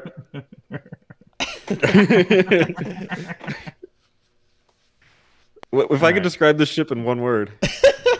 Correct. I thought it was going to be great. No, this is freaking awesome storytelling. Just from the beginning to the end. Greatness. You can't ask for better storytelling in a game. Like, a lot of these games nowadays try and pass it off like, oh, we're going to tell an artistic story, you know, but because there's a mountain in the background that you're going to walk to the mountain. No, you walk into the wrecked ship and there's a door to the right. You can't open the door. There's another door. There's one with the save station. You go in. You can't even use the save station because there's a corpse on the ground. The lights are off and there's these little like larvae crawling off of him when you get close. The power's shut down. And as you're walking through the wrecked ship, these little ghost things just start appearing. It's like, what is going on here? I feel like the people that made Dark Souls just like played this part of the game and just took endless amounts of notes, and like that's how they decided to build the game. This is the guidebook. Has to be. And you see the influence of this section in like Metroid Prime too. You know, like, but I don't want to go too much into Prime. Alex, go ahead. Metroid Prime 2 Echoes? No, I'm thinking like when you're like scrolling up the... Are you lagging or something? What's happening? I was joking. I think he is lagging slightly, but I think he's back. It's okay, go ahead. Yeah. Am I laggy? Your video is a little bit. Oh, okay, hold on. Well, you don't need to see me. There you go. I was saying that it's also cool because like the first thing you do in this area, unlike any other area, is you immediately confront a boss, and we can talk about that in a second. But no, I do agree. I like the area. I like the idea of like walking in and like figuring out on your own like there's power here. Like what? Like what's going on? Unlike anything else in the game. Oh yeah, it's totally different. And it's a small section, but it's one that makes you like look at every single nook and cranny. A lot of like interesting like units that you fight going on. Originally, I thought there were Metroids here, but that was a mistake. There's like these little like nebula and stuff, and also like these kind of robots that are just chilling while the power's off. And then the ghosts, and then like there's a dramatic shift after you turn the power back on. One of you guys mind talking about what it takes to rejuvenate the ship? Sure. So you have to confront a certain boss, Fantoon, and he says, "Give me fuel, give me fire, give me that which I desire." Samus. So he says. Yeah. Yeah, cool I love Fantoon. Yeah. It's supposed to be like an elephant, like a fant. I see it. Okay, it's a phantom elephant tune. That's quite a deduction. What the fuck are you talking about? It's got P-H-A-N-T. Elephant is E-L-E-P-H-A-N-T. And he goes like... Yeah. Yeah, you know, you got it. This is actually the ghost of a dead elephant. Oh my god. Come back to life to haunt Samus. Hold on though. You know what? When Teddy said that, I'm staring at it. It does kind of look like an elephant with one eye. Like that looks kind of like the trunk. And then like two tusks. One of those one-eyed space elephants, you know? Well, you gotta have some imagination. Hold on, I am lagging hardcore. I'll be right back, guys. Okay. Yeah. Just keep talking for a minute. What I liked about this, in this boss, represents it as well. But all the enemies in here and the boss operate completely differently from all the things on the rest of the map. Like everything else kind of has its way that it's symbiotic and works together. This is complete. There's ghosts popping in and out. There's like these weird robots that are like cylinders and they're just kind of walking around almost like from Star Wars or something. Mm-hmm. So this, to me, and I don't know if there's stronger lore here that I missed or something, but this is like a separate issue. Like this, what's going on here is almost like a different game. This ship crashed on this planet and was attacked by something, again, completely otherworldly. And you're kind of like experiencing the aftermath of that here, and it just somehow became part of of your journey, is dealing with their problem, which is so interesting. Give me fuel, give me fire, give me that much I desire. Yeah, and then that song's playing throughout the whole thing. It's really Yeah. This part is actually sponsored by Metallica. cool. This is the part where the narrator says, by the way, button map on the menu and press start for select. James Hetfield's like, give me the button mapper menu select. Use the menu to tap the button. Give me fuel, give me fire, get me that which I desire. Ooh. Elephant. Too. I think this is, like you're saying, Spencer, kind of like a master class in subtext and sub narrative, and it's definitely like environmentally way different. This is when the technology and the technological becomes like a lot more potent. And I don't know, like, that the ghosts thing, like, it doesn't really match a lot of like the rest of the game, but it's so cool. It's like, what's the deal with these like ghost figures? Why are they coming up? And I guess like there's some kind of like story, like imaginative story that you can kind of create here. Like, maybe it has to do with this hostile alien creature that took down this ship, you know, and it's part of your exploration in it. And, you know, like when the reason this reminded me of Metroid Prime is there's a segment where it's like you're crawling around and there's like the Metroids and everything in like the lab, and it's also like one of those like really dark and kind of like you're walking with trepidation, you know, as you're kind of pacing around the ship, and there's always this kind of like lurking threat, like when am I going to come into it? And so I really like that here. And Phantoon is kind of a boss that does kind of give you a run for your money. He's got like these kind of blue flames that, you know, are circling him, and you have to wait till he becomes like less transparent so you can attack him. And I remember I was, you know, like I had saved like a little bit before this boss battle, but like it took out most of my health, and I was like, you know what, I want to go through with it. I want to just, you know, continue my thing here. So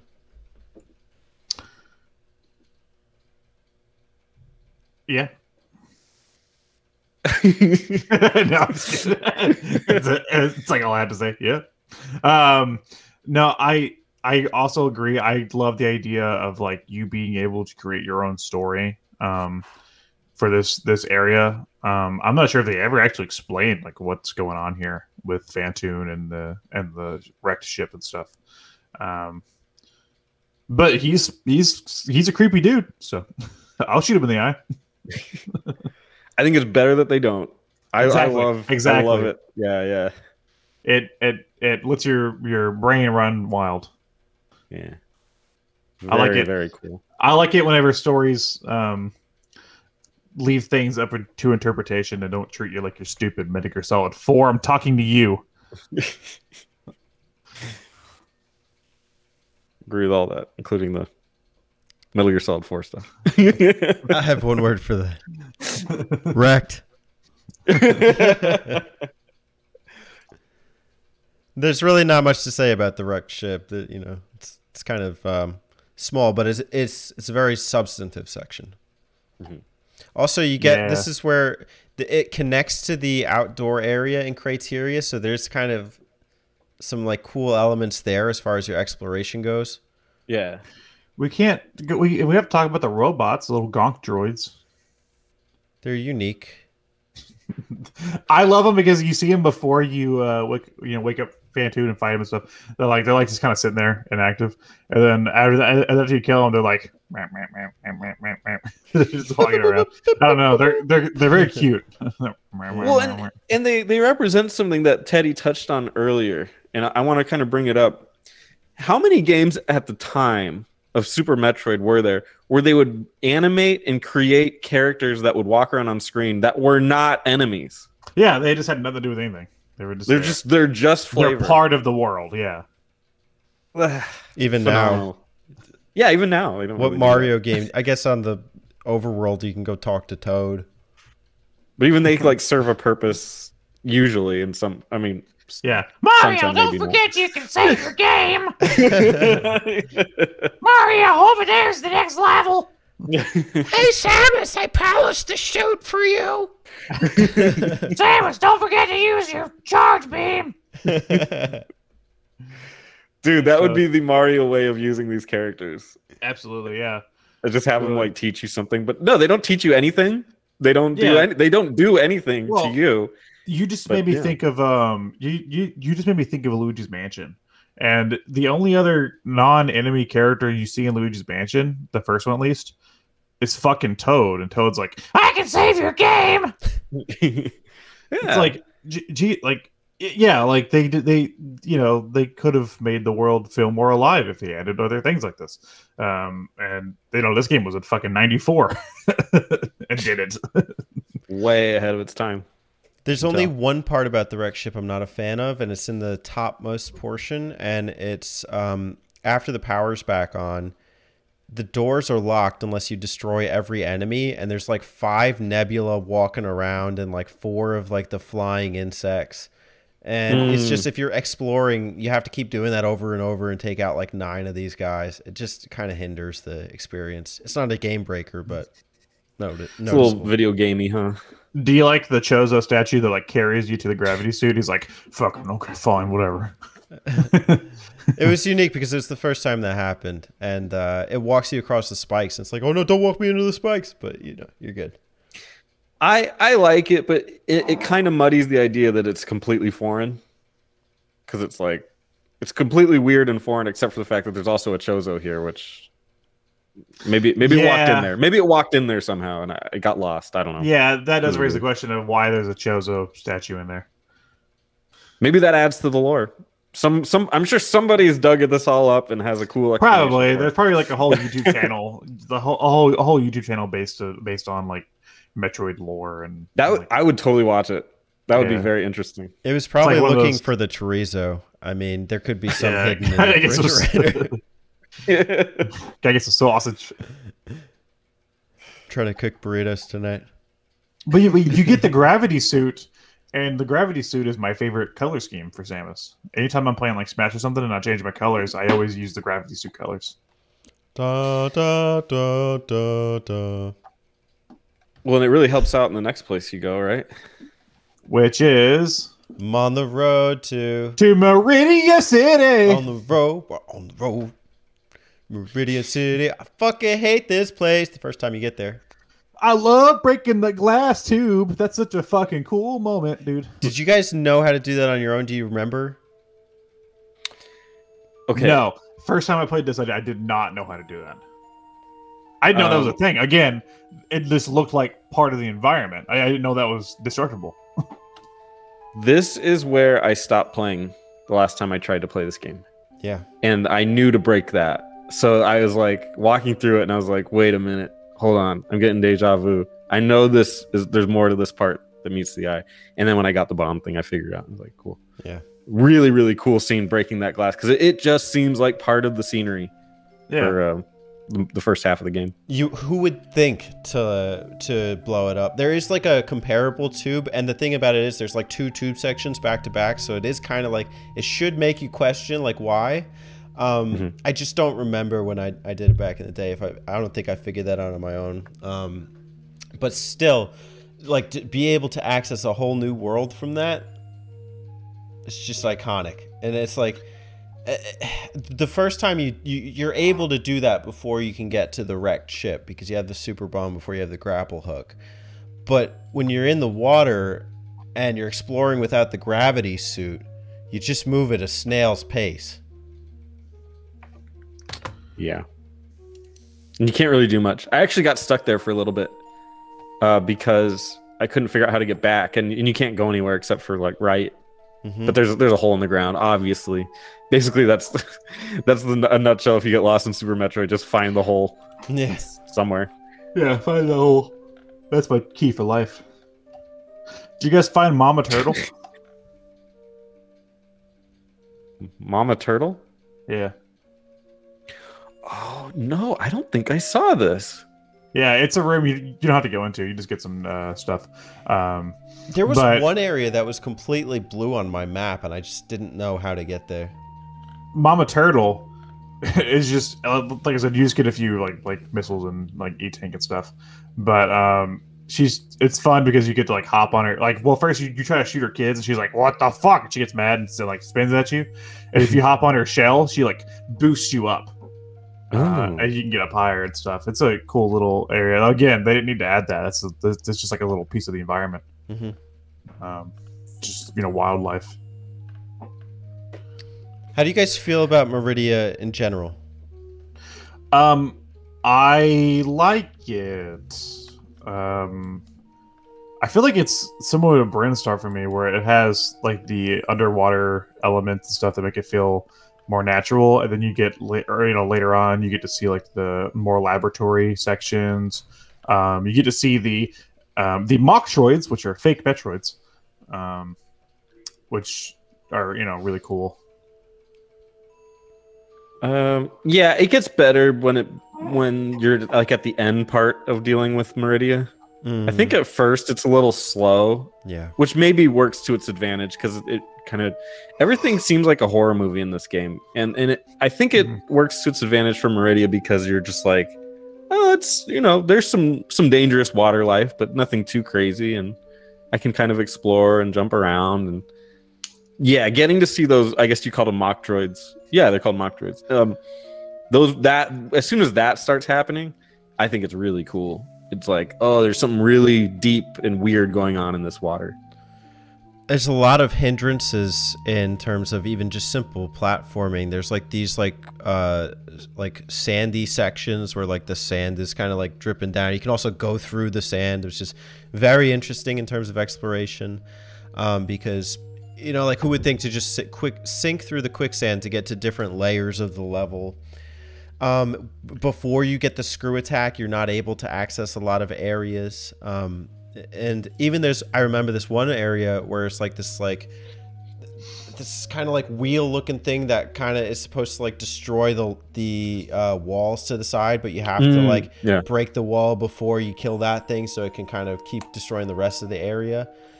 Just some very interesting plays on exploration. I remember too, there's like one secret missile area where it's like it's in this isolated kind of plateau, but to get there you need to be in morph ball form, but you can't just walk up there, so you'd have to like frost beam a crab and then jump onto the crab and then go in as morph ball. This one was kind of mind bending in a way. Well, and I think this is the area that really starts like well, of course you get you use the grapple here a lot when you acquire that, but also the wall jump is really handy in this area, and also the shine spark for getting certain items. Like there's one missile in one of the areas you have to like basically, so it's a blind shot. You basically have to shine spark your way up through the ground. In this one area. And yeah, it feels like this is the area where they start teaching you a lot more about exploring vertically, especially. So I do like with the grapple hook too. They kind of, like we were, Spencer, I think you were complaining about the wall jump before, and just how it's handled. But they do something interesting with the wall jump and the grapple hook. Like you can grapple onto something that's like on a side wall, and then you could jump off of it that way. I think if like the wall jump was handled more like that, it would be more manageable. I think if the grapple hook wasn't garbage, it'd be fun. I just hated the breaking blocks, but yeah, go ahead.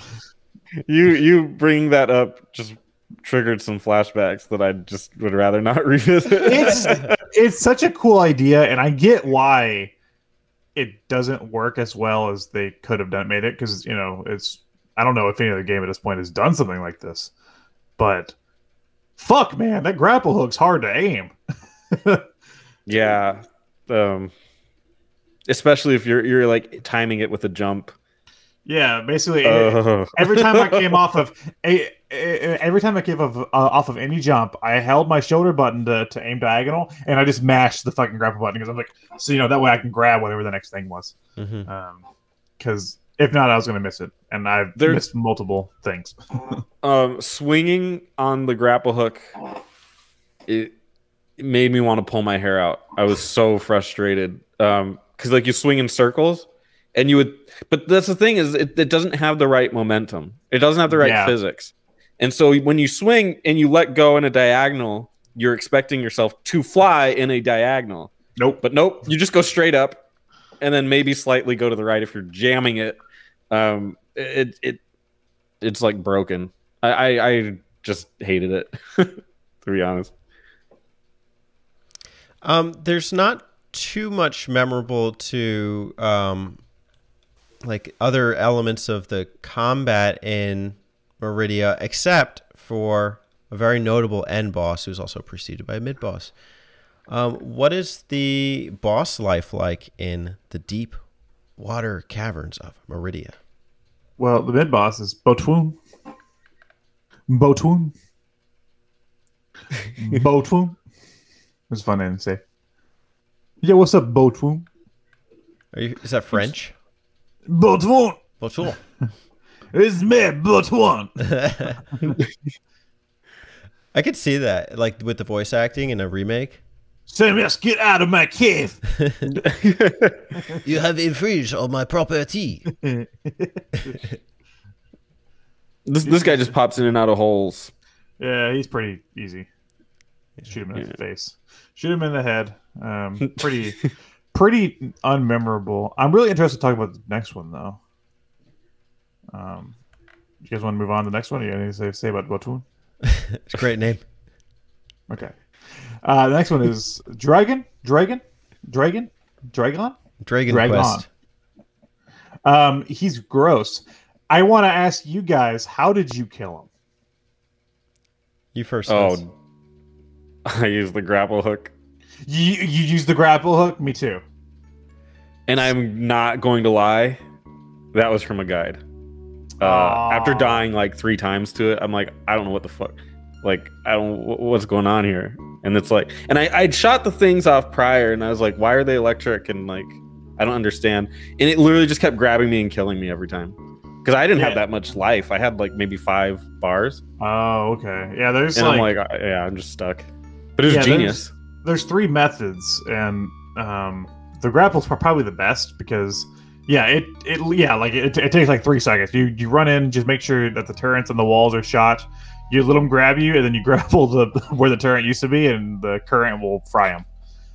Genius. It's very smart. It reminds me a lot of a very special game to me, Metal Gear Solid 3, where you can fight the end, and you can like actually fight him, or you can go in and change your calendar, your clock on your PS2, and just have him die of old age.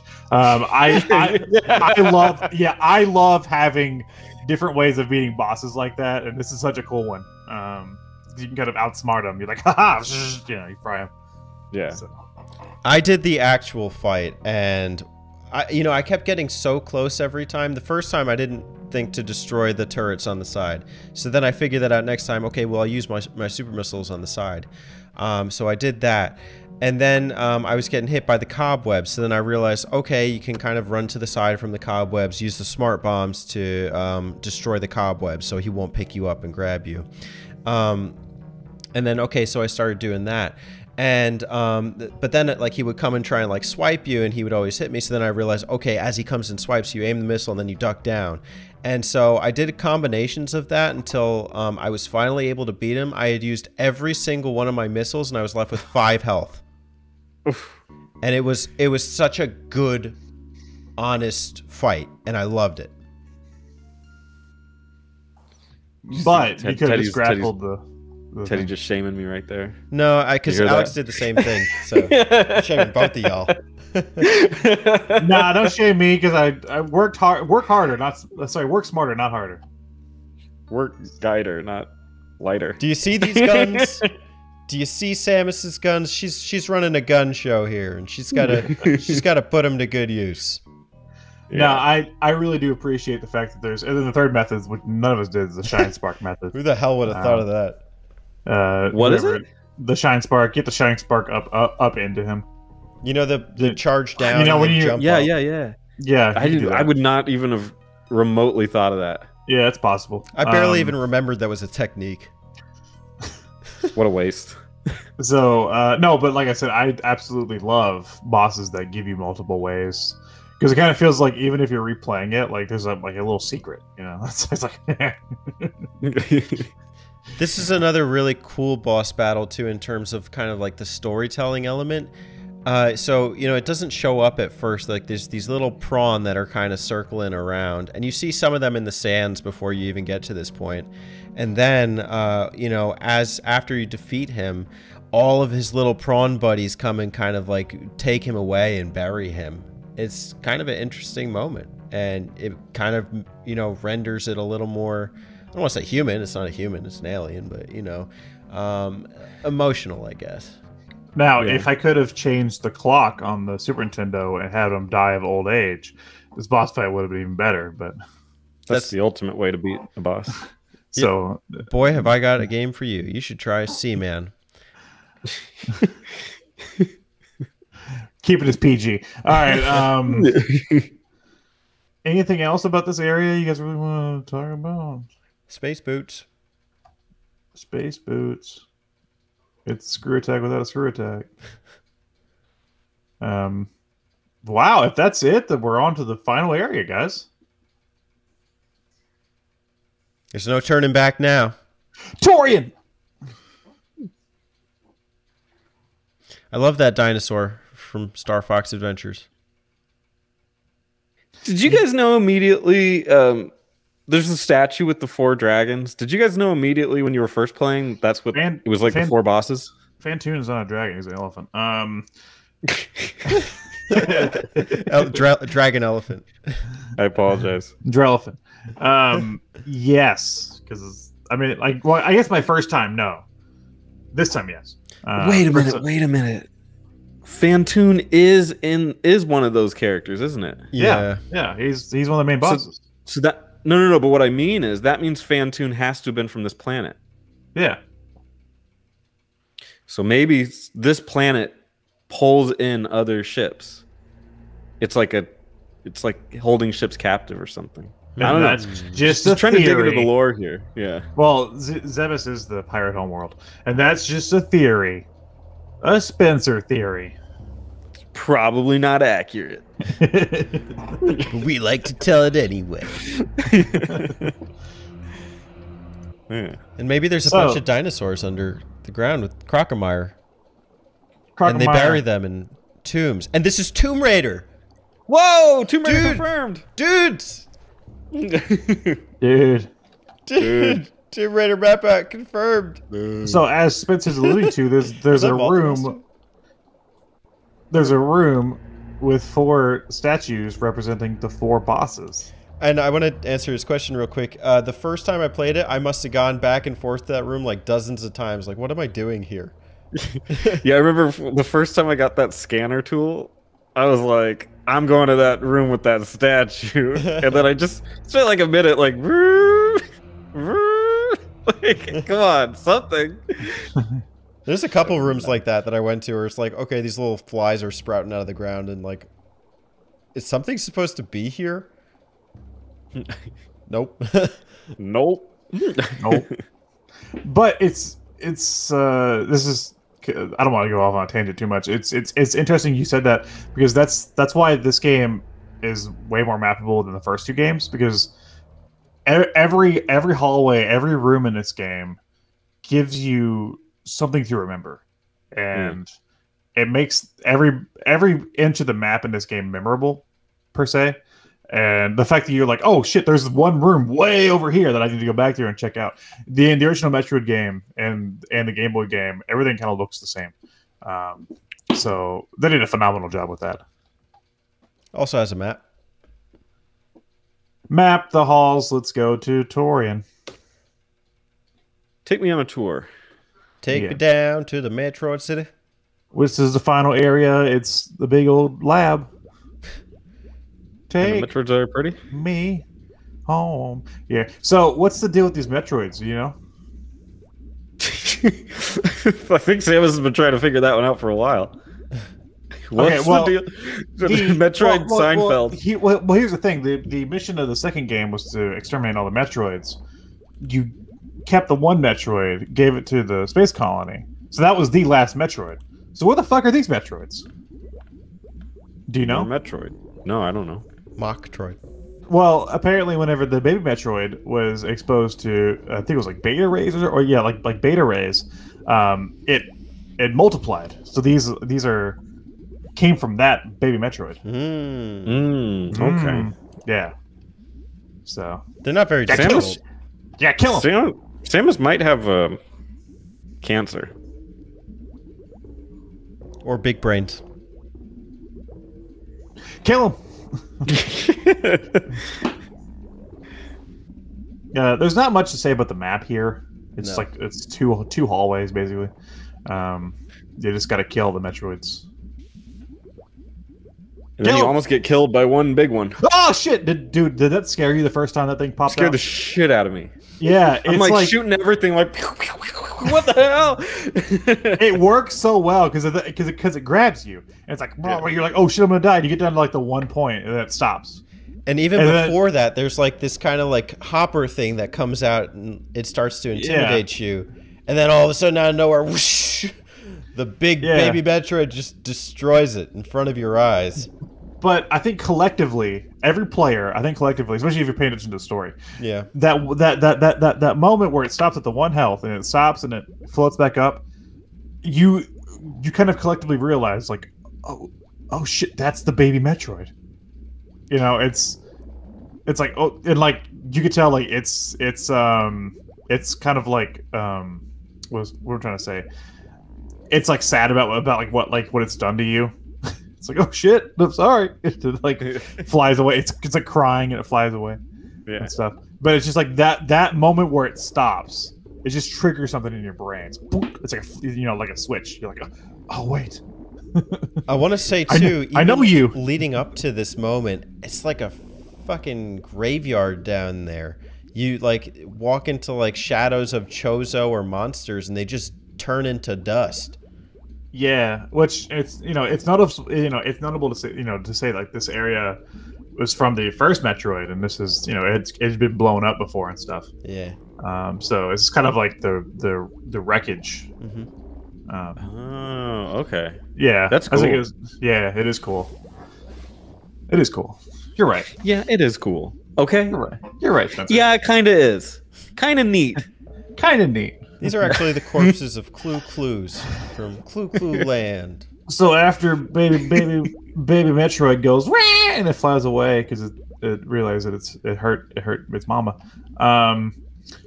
Wait, Samus birthed baby Metroid? It thinks it's his mom. I mean, it was there when it hatched. So Samus enters what I like to call the Cheerio room. Yeah. Do you like Honey Nut Cheerios? I like frozen blue ones. Because they're coming all over. They're coming from every direction. I thought this was Contra. This level is, or this, I guess, this room, I guess, was so annoying. But that's like, it reminds me of like every end game thing where they're like, let's throw everything at them. Get them! And they're called Rinkas, but no, those things hurt me more than the boss. Yeah. I have issues getting to the boss with a good amount of health because of the fucking Rinkas in this room. It's Mother Brain, right? That's the name? Yeah, that's of the final boss. It's Mother Brain. I'm looking at this guy. He's got 2 full layers of energy bars. And reserve tanks. I think I had the one and then the one bar on the top row. Yeah, I had one. And then the reserve tank. Yeah. Oh, okay. Then I don't feel that bad. You didn't really need it too much by this point, except for like the kind of lead up here where the turrets are firing at you. I just used my missiles to destroy the barriers. What did you guys do? Yeah. Yep, and I had to be very, very careful doing it. In fact, I didn't have enough. I simply did not have enough heading over here. So, like, to get here, you have to use missiles, and there's a missile recharge station. So I saved at that one spot and tried to get through here. I literally did not have enough missiles to beat the boss. So I had to go back and refuel to get all my missiles back. and then I could barely get to it with like 5 super missiles to spare for the actual fight. Yeah.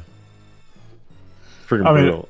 well, luckily for you, the fight's pretty easy. I mean, it's Yeah. just a brain in a jar.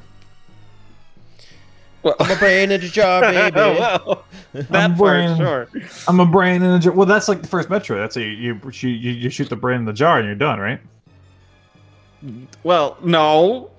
What? No.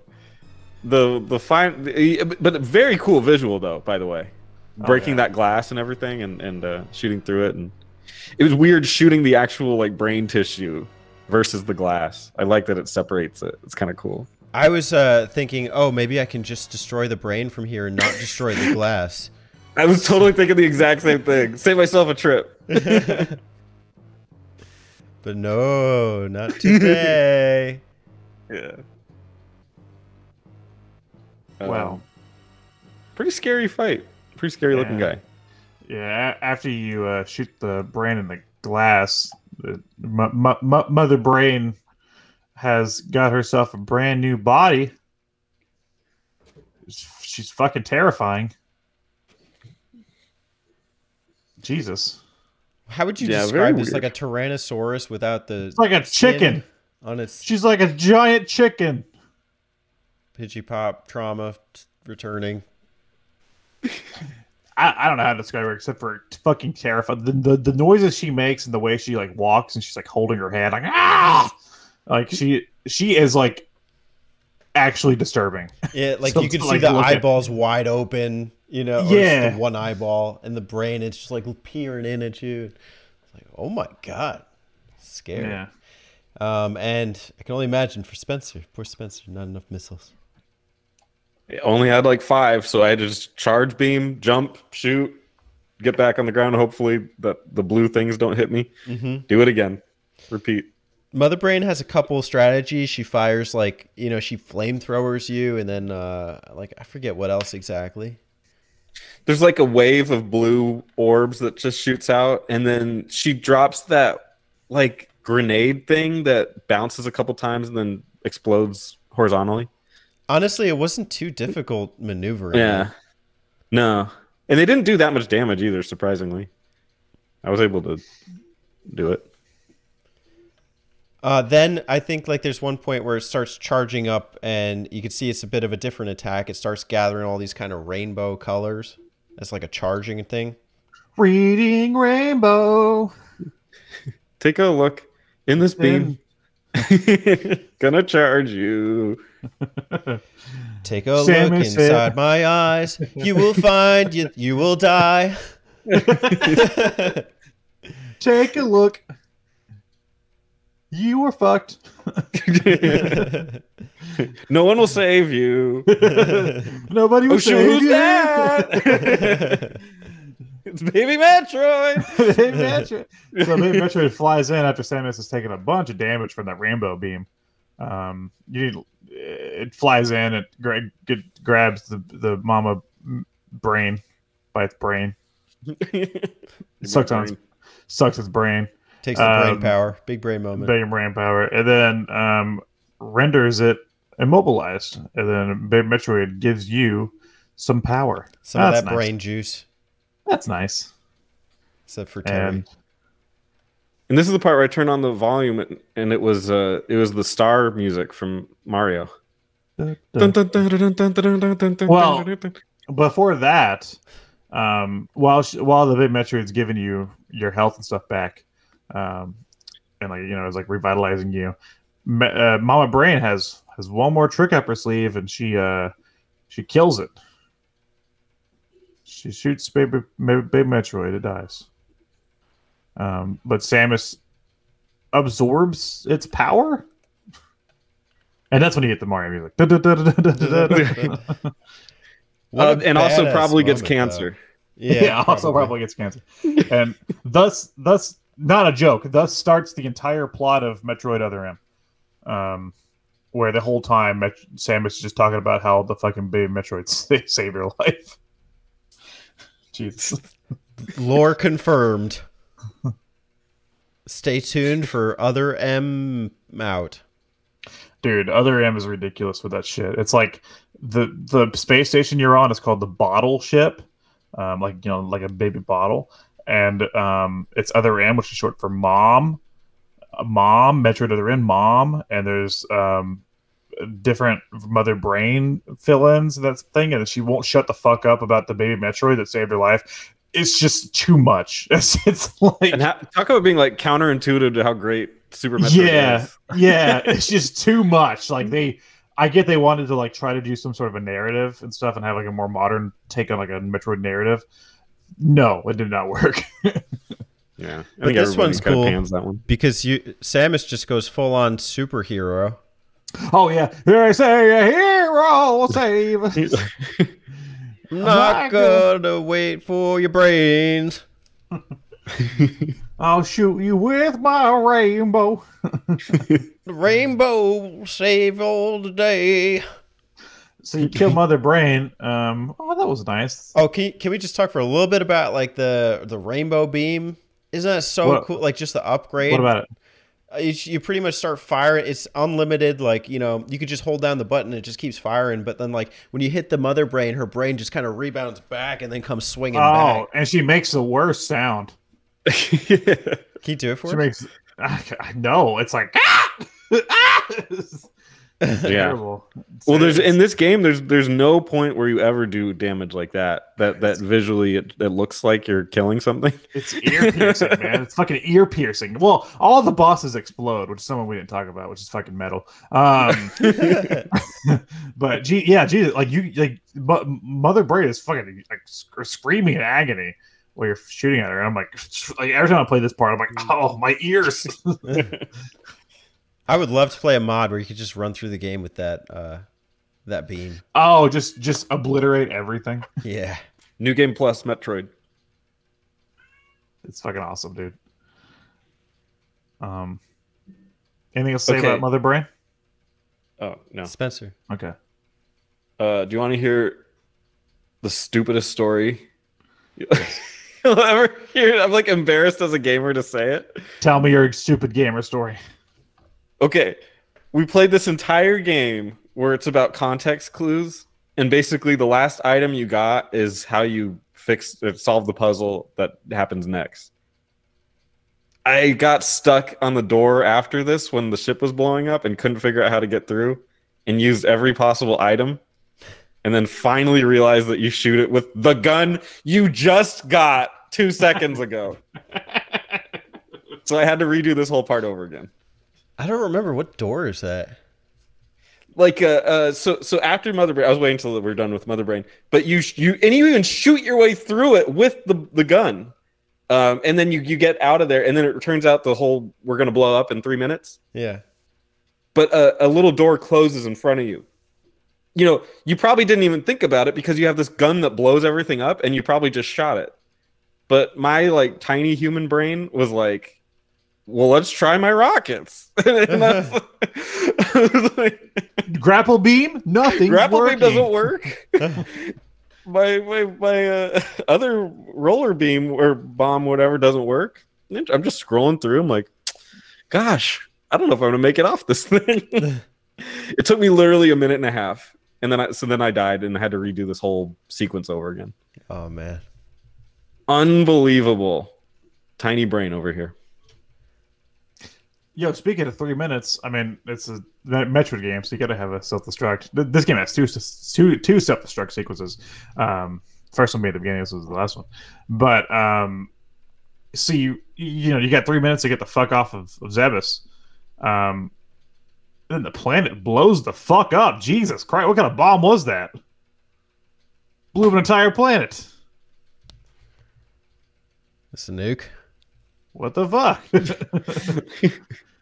And like it's funny because you can actually save the little wildlife too. Yeah, I noticed that in the little image. You guys ever do that? Yeah, you can like go down. You know when you're coming across criteria, and there's like right as you enter in from your ship, like to the left. There's little areas with where you can use a morph ball and go down. Yeah. If you go down to like one of those pockets before you leave, you can get some of the critters. Oh, I didn't. Wow, that's kind of cool. Yeah. Who would have So. thought? You could save some of the little dudes. Sonic. No, some of the little dudes. Yeah, they're flickies. Sonic. They say Samus will blow up the planet. What if the Metroid is a baby between Samus and Sonic? Guys, what a fucking phenomenal game. Hold on. I think Teddy just brought up a great theory that we should explore further. So What if a phenomenal Sonic is game. really fast and Samus is really hot, and then we combine them and we have these fast, hot mother brains, Metroids. We'll call them. I would never say that to Samus to her face. Let's call them You're hot. Hotroids.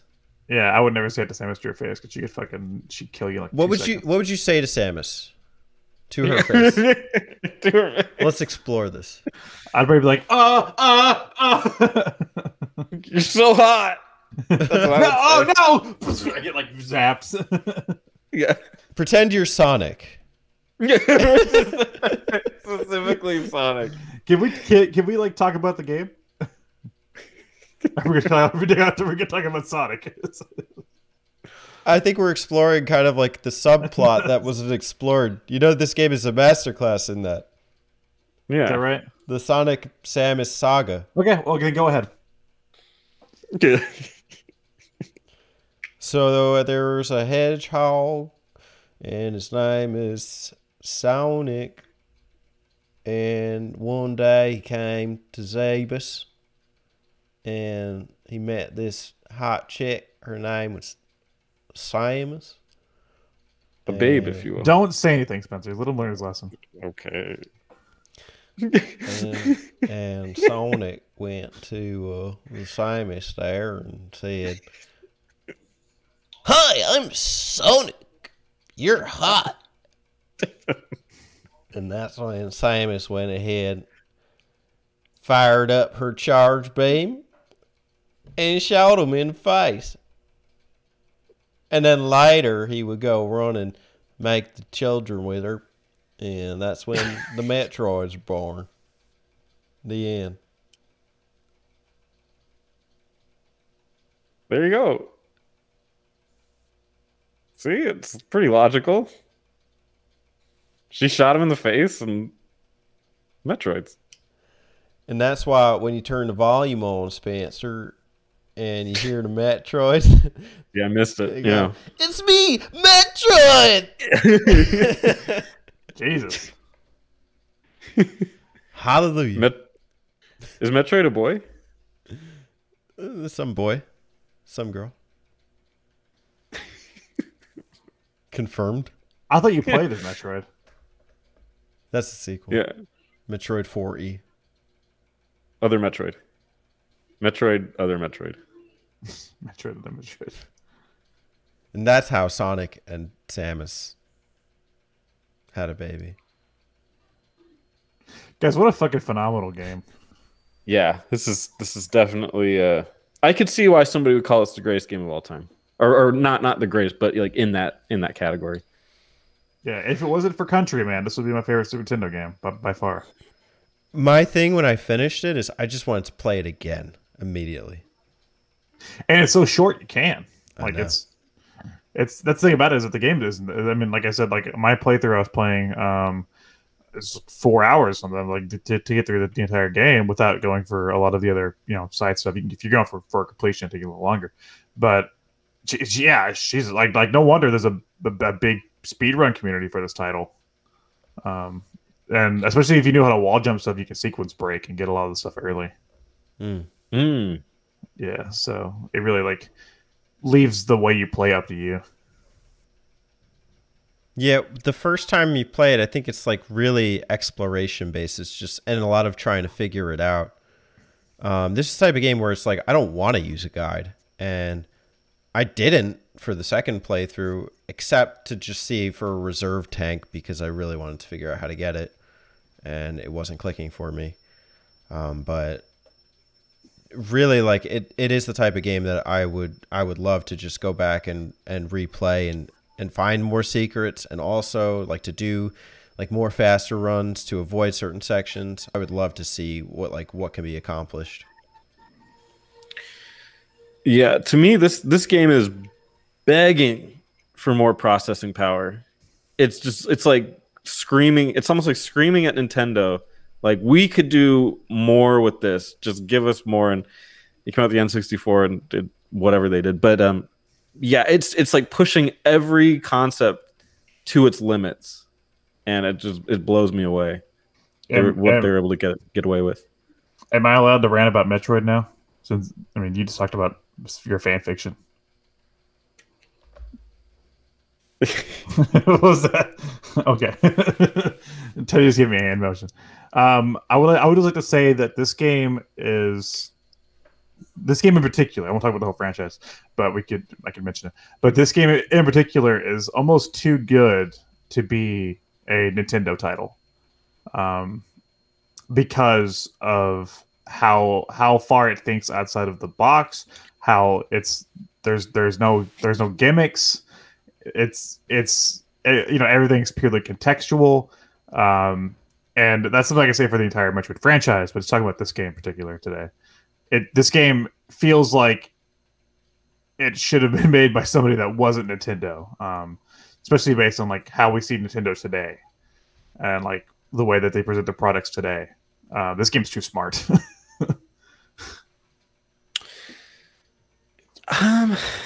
Yeah, I if you're talking about Nintendo as a continuum, yeah, I could see that. Honestly, with the Super Nintendo, I just think Nintendo is at the top of their game. I think they have. You're right. Like Zelda at the time, they didn't make another Zelda for the Super Nintendo, and Zelda was, I mean, a lot of people think that's the best Zelda, Link to the Past. So, I mean, that's a great game as well, and in a lot of the same vein as this one is. And that's probably why you don't see Metroid now, is they're like, what gimmick can we attach to this?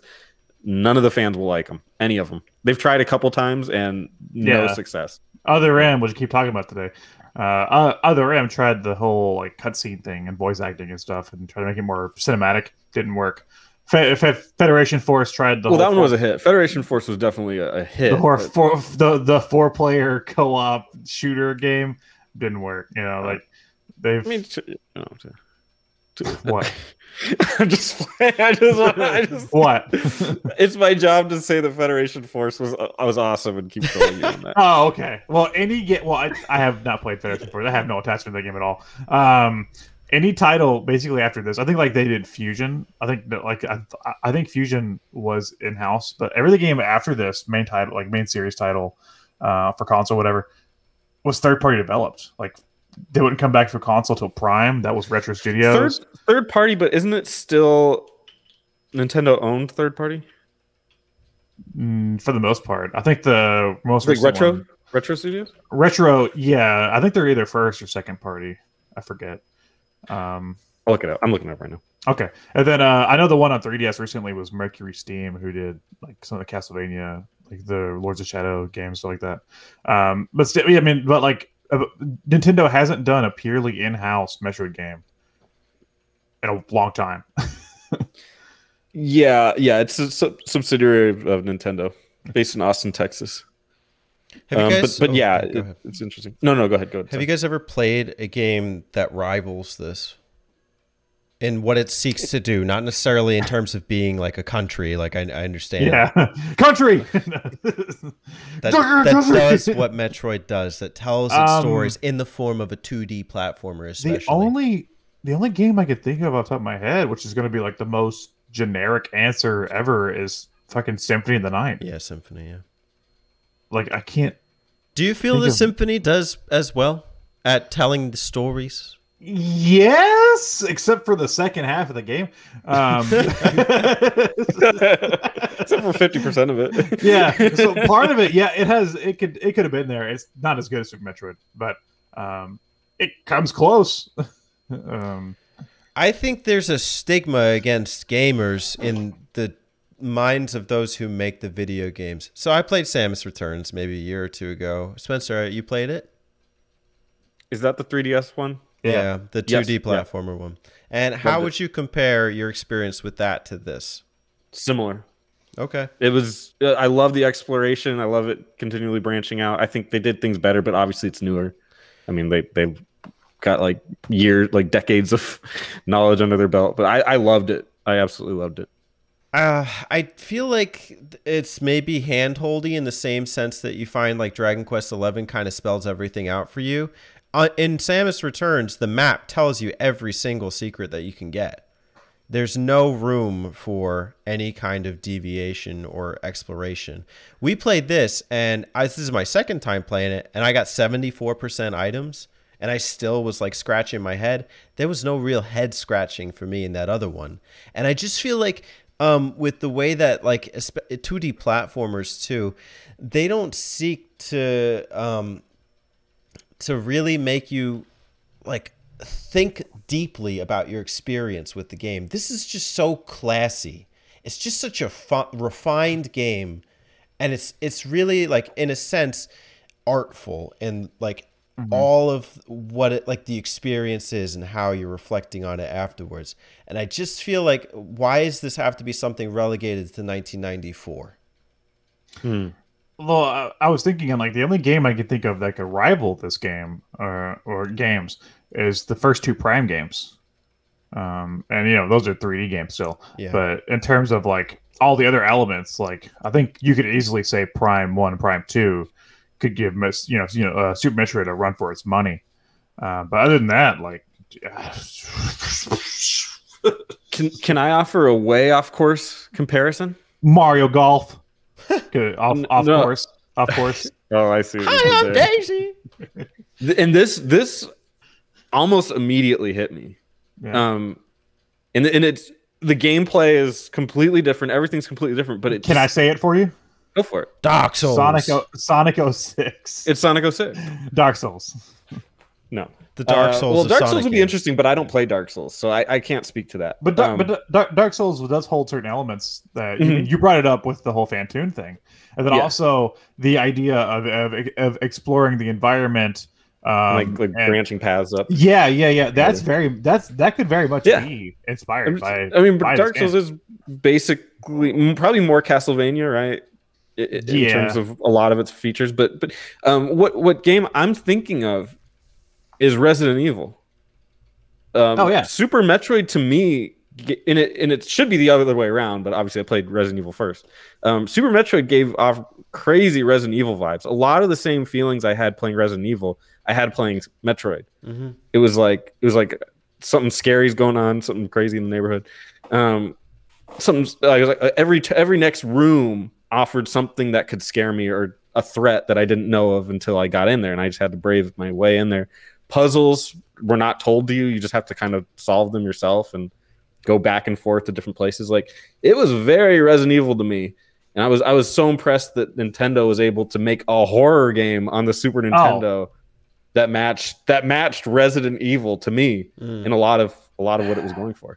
That's also why I feel like this is too smart for Nintendo. I don't even know. Like, I know they're doing Prime 4, but like I'm so doubtful that like it's going to be anything as scary or like as intriguing, because I don't know, just you think of modern day Nintendo, you don't think of this sort of atmosphere. Like this game is genuinely disturbing at points. Such a missed opportunity. Because Nintendo's branding now is well, I guess it's always been family. But, they try and brand their consoles as like, well, look, now on Switch, you can play all the mature games. So what's the deal? Why don't you try and make Metroid? Well, we talked about this on a video a while ago, Teddy. I don't remember what we were doing, but we spoke about this where I think it was on Zelda, where back in the day, family things could still be gory. And could still be gross and violent. So it while it was branded back in the day for a family, back then a family could enjoy something like Super Metroid. Apparently we can't now. Well, and I'll give Teddy that. I mean, they do that. I mean, on when the Wii came out, the one of the big mature pushes was Prime 3.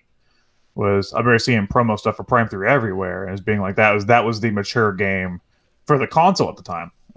It was like, oh man, you gotta, if you're a true gamer, you gotta play Prime 3, So I mean, I guess that's the kind of push they could go with the new Metroids. If they brought it back, I would like to see them not only they're doing Prime 4, which is still retro, but I would like to see them tackle this again, like try doing like either like a remake of Super Metroid or like something of this style, on the Switch and high quality, not a 3DS game, trying to do something that could stack up to this title. This just renders other 2D platformer adventures just so shallow. Well, I always said that Metroidvanias to me kills the side scroller, because I after playing a couple Metroidvanias like Ori and stuff, it's hard for me to be like, okay, let's go back to like a level system where you get past level 1-1, and then you start level 1-2, and it's like, man, these are so expansive and engaging. It's hard for me. I think there's a thing though with that, which this is a different topic altogether. I was mentioning it for a second. Is that I think some games try this and they do too much. It's too much. It's too much to explore. It's too overwhelming. They don't. This game just hits it right. It just gets it. And I've tried other Metroidvania type games that just ask too much of me, too much exploration. The maps are confusing, like trying to explore in a 2D space, which on a map, which is essentially trying to replicate a 3D space, doesn't work. I think that you could very well do it wrong. I think that's why a lot of people's like a lot of devs try to stick to the normal 2D platformer. You see the Metroidvania come out every once in a while with the Oris or the Hollow Knight and stuff. But I think it is a hard thing to master. Yeah. It's not worth overlooking, though. I think there is a market for this kind of game. One of the best games of all time. Columns 4, the unreleased. Oh, I was asking for an answer. Columns 5, It's Alive. I was asking for an answer. Columns 2. I was asking for an answer. Super Columns. Spencer? What? One of the best games of all time? Yeah, Do I think Super Metroid is? Yeah. Sure. It depends on how big you want the list to be, but it's definitely... It's got to be up there. I mean, it does. It's like a... I hate to always... I'm not going to bring that up. I'll just say it's very, very difficult to find something wrong with this game. And even looking at it from so far in the future, if it can achieve that, it's got to be one of the best games of all time. I misinterpreted the question. Yeah, I'd say so. How did you misinterpret the question? I thought you were asking. Well, his answer was columns, so I think you misinterpreted the question. The question was one of the best games of all time. I thought you were asking me to identify the best games of all time. Is Super Metroid one of the best games of all time? Probably. I think this is, of all the games we've mapped out, this is like one of the easiest ones to say like, fuck yes. Yeah. Like anything to complain about would be nitpicking. Yeah, it's small stuff. I mean, the screw attack is difficult, as well as the wall jump and the grapple hook. You guys had a bigger problem with it than I did, but pro gamer Teddy. Please, the wall jump. You're pro jumper, Alex. How'd you know his online handle? Damn it! I've been found out. I checked the Discord. Nah, man. It's, as a fan of narrative in gaming and stories that are told, to see it done in a 2D platformer, it's remarkable, and it's. You really want to see the stories unfold here, and I think that's a beautiful thing. How could you care about a boss battle? Like, that's kind of, it's rhetorical, but like, this game makes you do it. This game makes you question things, and that's, I mean, I'm a fan of literature, so like that's you see it in a game form, and it really dispels the notion that games are kiddie or dull. I would love to see, especially Spencer, because I know you haven't played it. I would love to do Metroid Fusion at some point. I played a little bit. Oh, did you? Like on ROM, yeah. Oh, okay. Like, it was good. Fusion ha! Fusion ha! Beep, beep, beep, beep. Beep, beep, beep. Beep! Beautiful. Beautiful song. That's the dial-in number for the button mappers. 3, 2, 1, 2, 0, 1, 2, 5, 3, 2. Has somebody ever tried to equate that to a phone number? I don't know. That'd be kind of interesting. We should make that video. You've reached the Metroid sex hotline. Just press this button to speak to Kraid. If you want to speak to Kraid, press 4. On 9, we have a special call with Mother Brain. She's the real mother behind this operation. She got it where it matters. The brain. The brain. Big old fat brain. Dude, I remember do you guys ever watch like the Captain N like Saturday morning cartoon show? No. Captain Planet? No, Captain N. It was a Nintendo themed Saturday morning cartoon that sucked. It was like a kid got sucked into the game world or whatever, and he was like with like Simon Belmont and Mega Man and Pit, and the main villain of the series was Mother Brain, and it was like a brain with like a mouth and lips, and it was like, we gotta stop that Captain N. It was terrible. And then like its lackeys were like one of the eggplant guys from Kid Icarus and King Hippo from Punch Out, and it was just really fucking stupid. And I just every time I see Mother Brain, for some reason my brain goes back to that cartoon because it's just like a weird, awful depiction of Mother Brain. It like just doesn't get the Metroid brand at all. Actually subscribe to Nintendo Force, which is like the Nintendo Power kind of like spiritual magazine that's put out on a Patreon, and they do a monthly like comic series, and I've seen a lot of comic strips of Metroid. It kind of renders it in like the Other M style where she's like a little more helpless, so it's I'm not crazy about it, but it is cool to see that kind of love shown. That's cool. Captain N, that version of Mega Man sounded like he was a smoker though. He was green. Can you do impersonation? Yeah, he was like, "It's me, Mega Man." and then Simon Belmont looked like he was like a 19 like sorry no but like an 1800s explorer, and it was like really like savvy with like his hairstyle. So he's like, "Hey, I'm Simon Belmont," and then Pit was just Pit, but man, that shit was fucking terrible. Join us next time for the map out of the Metroid Hotline and Captain N, the worst Nintendo-themed TV show. Hey, Kraid, what are you wearing? Panties. That was the map out for Baby Wary, because I wouldn't call Samus a babe to her face. Just behind closed doors. Hey, I don't know if you guys saw it. Anyone else look at Samus and think like, what a babe? Dude. Don't tell her though. Don't tell her I said that. I mean, the way she's in that power suit.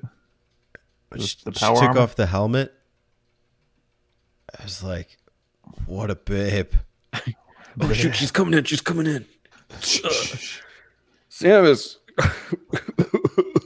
Samus, you really took care of those Metroids. Hi, Samus. You're such a fine gentlewoman.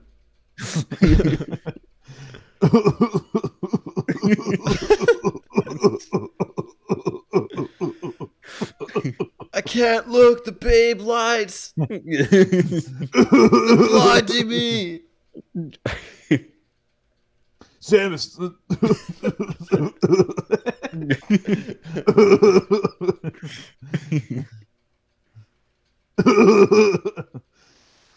You've reached Samus Aran's hotline. I'm not here at the moment. You'll have to leave a voicemail after the beep. Killing some Ready? fucking bad guys. Beep, beep, beep.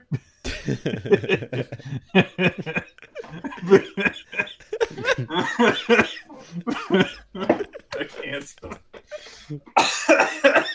I'm getting choked up. Beep.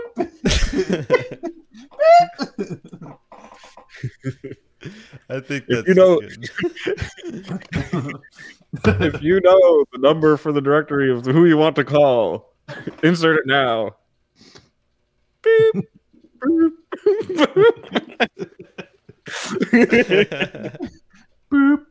Beep. Which fucking beep do I start talking at? How many beeps? Do it again. What? Do the voicemail cue again.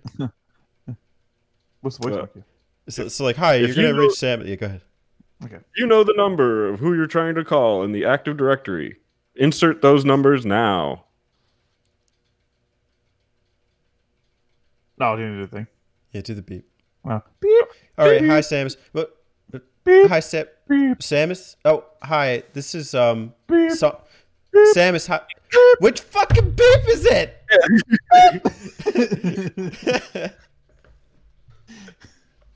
I wish I could time like my voicemail to do that.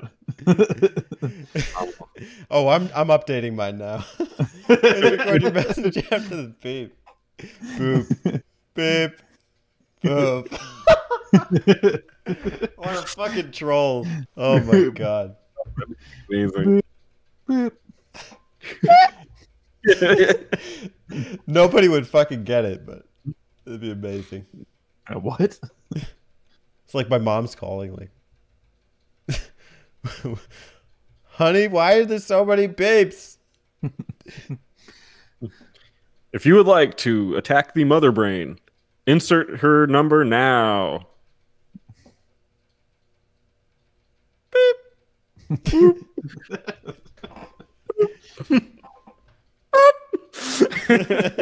No, it's that final one that kills it.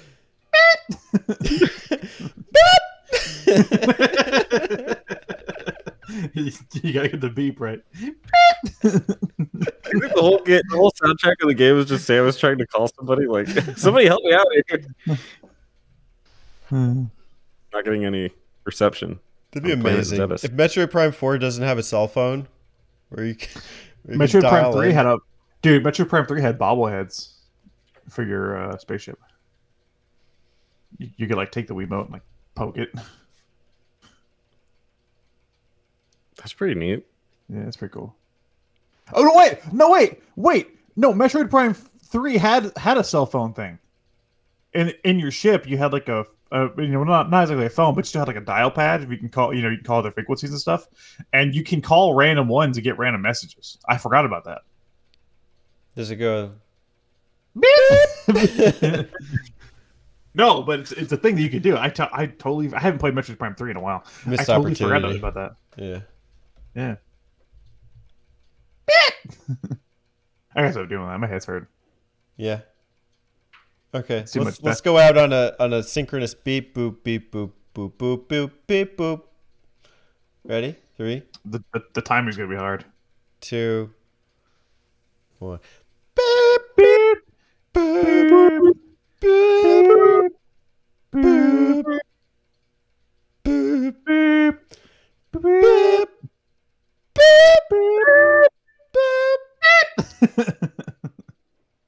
Beautiful.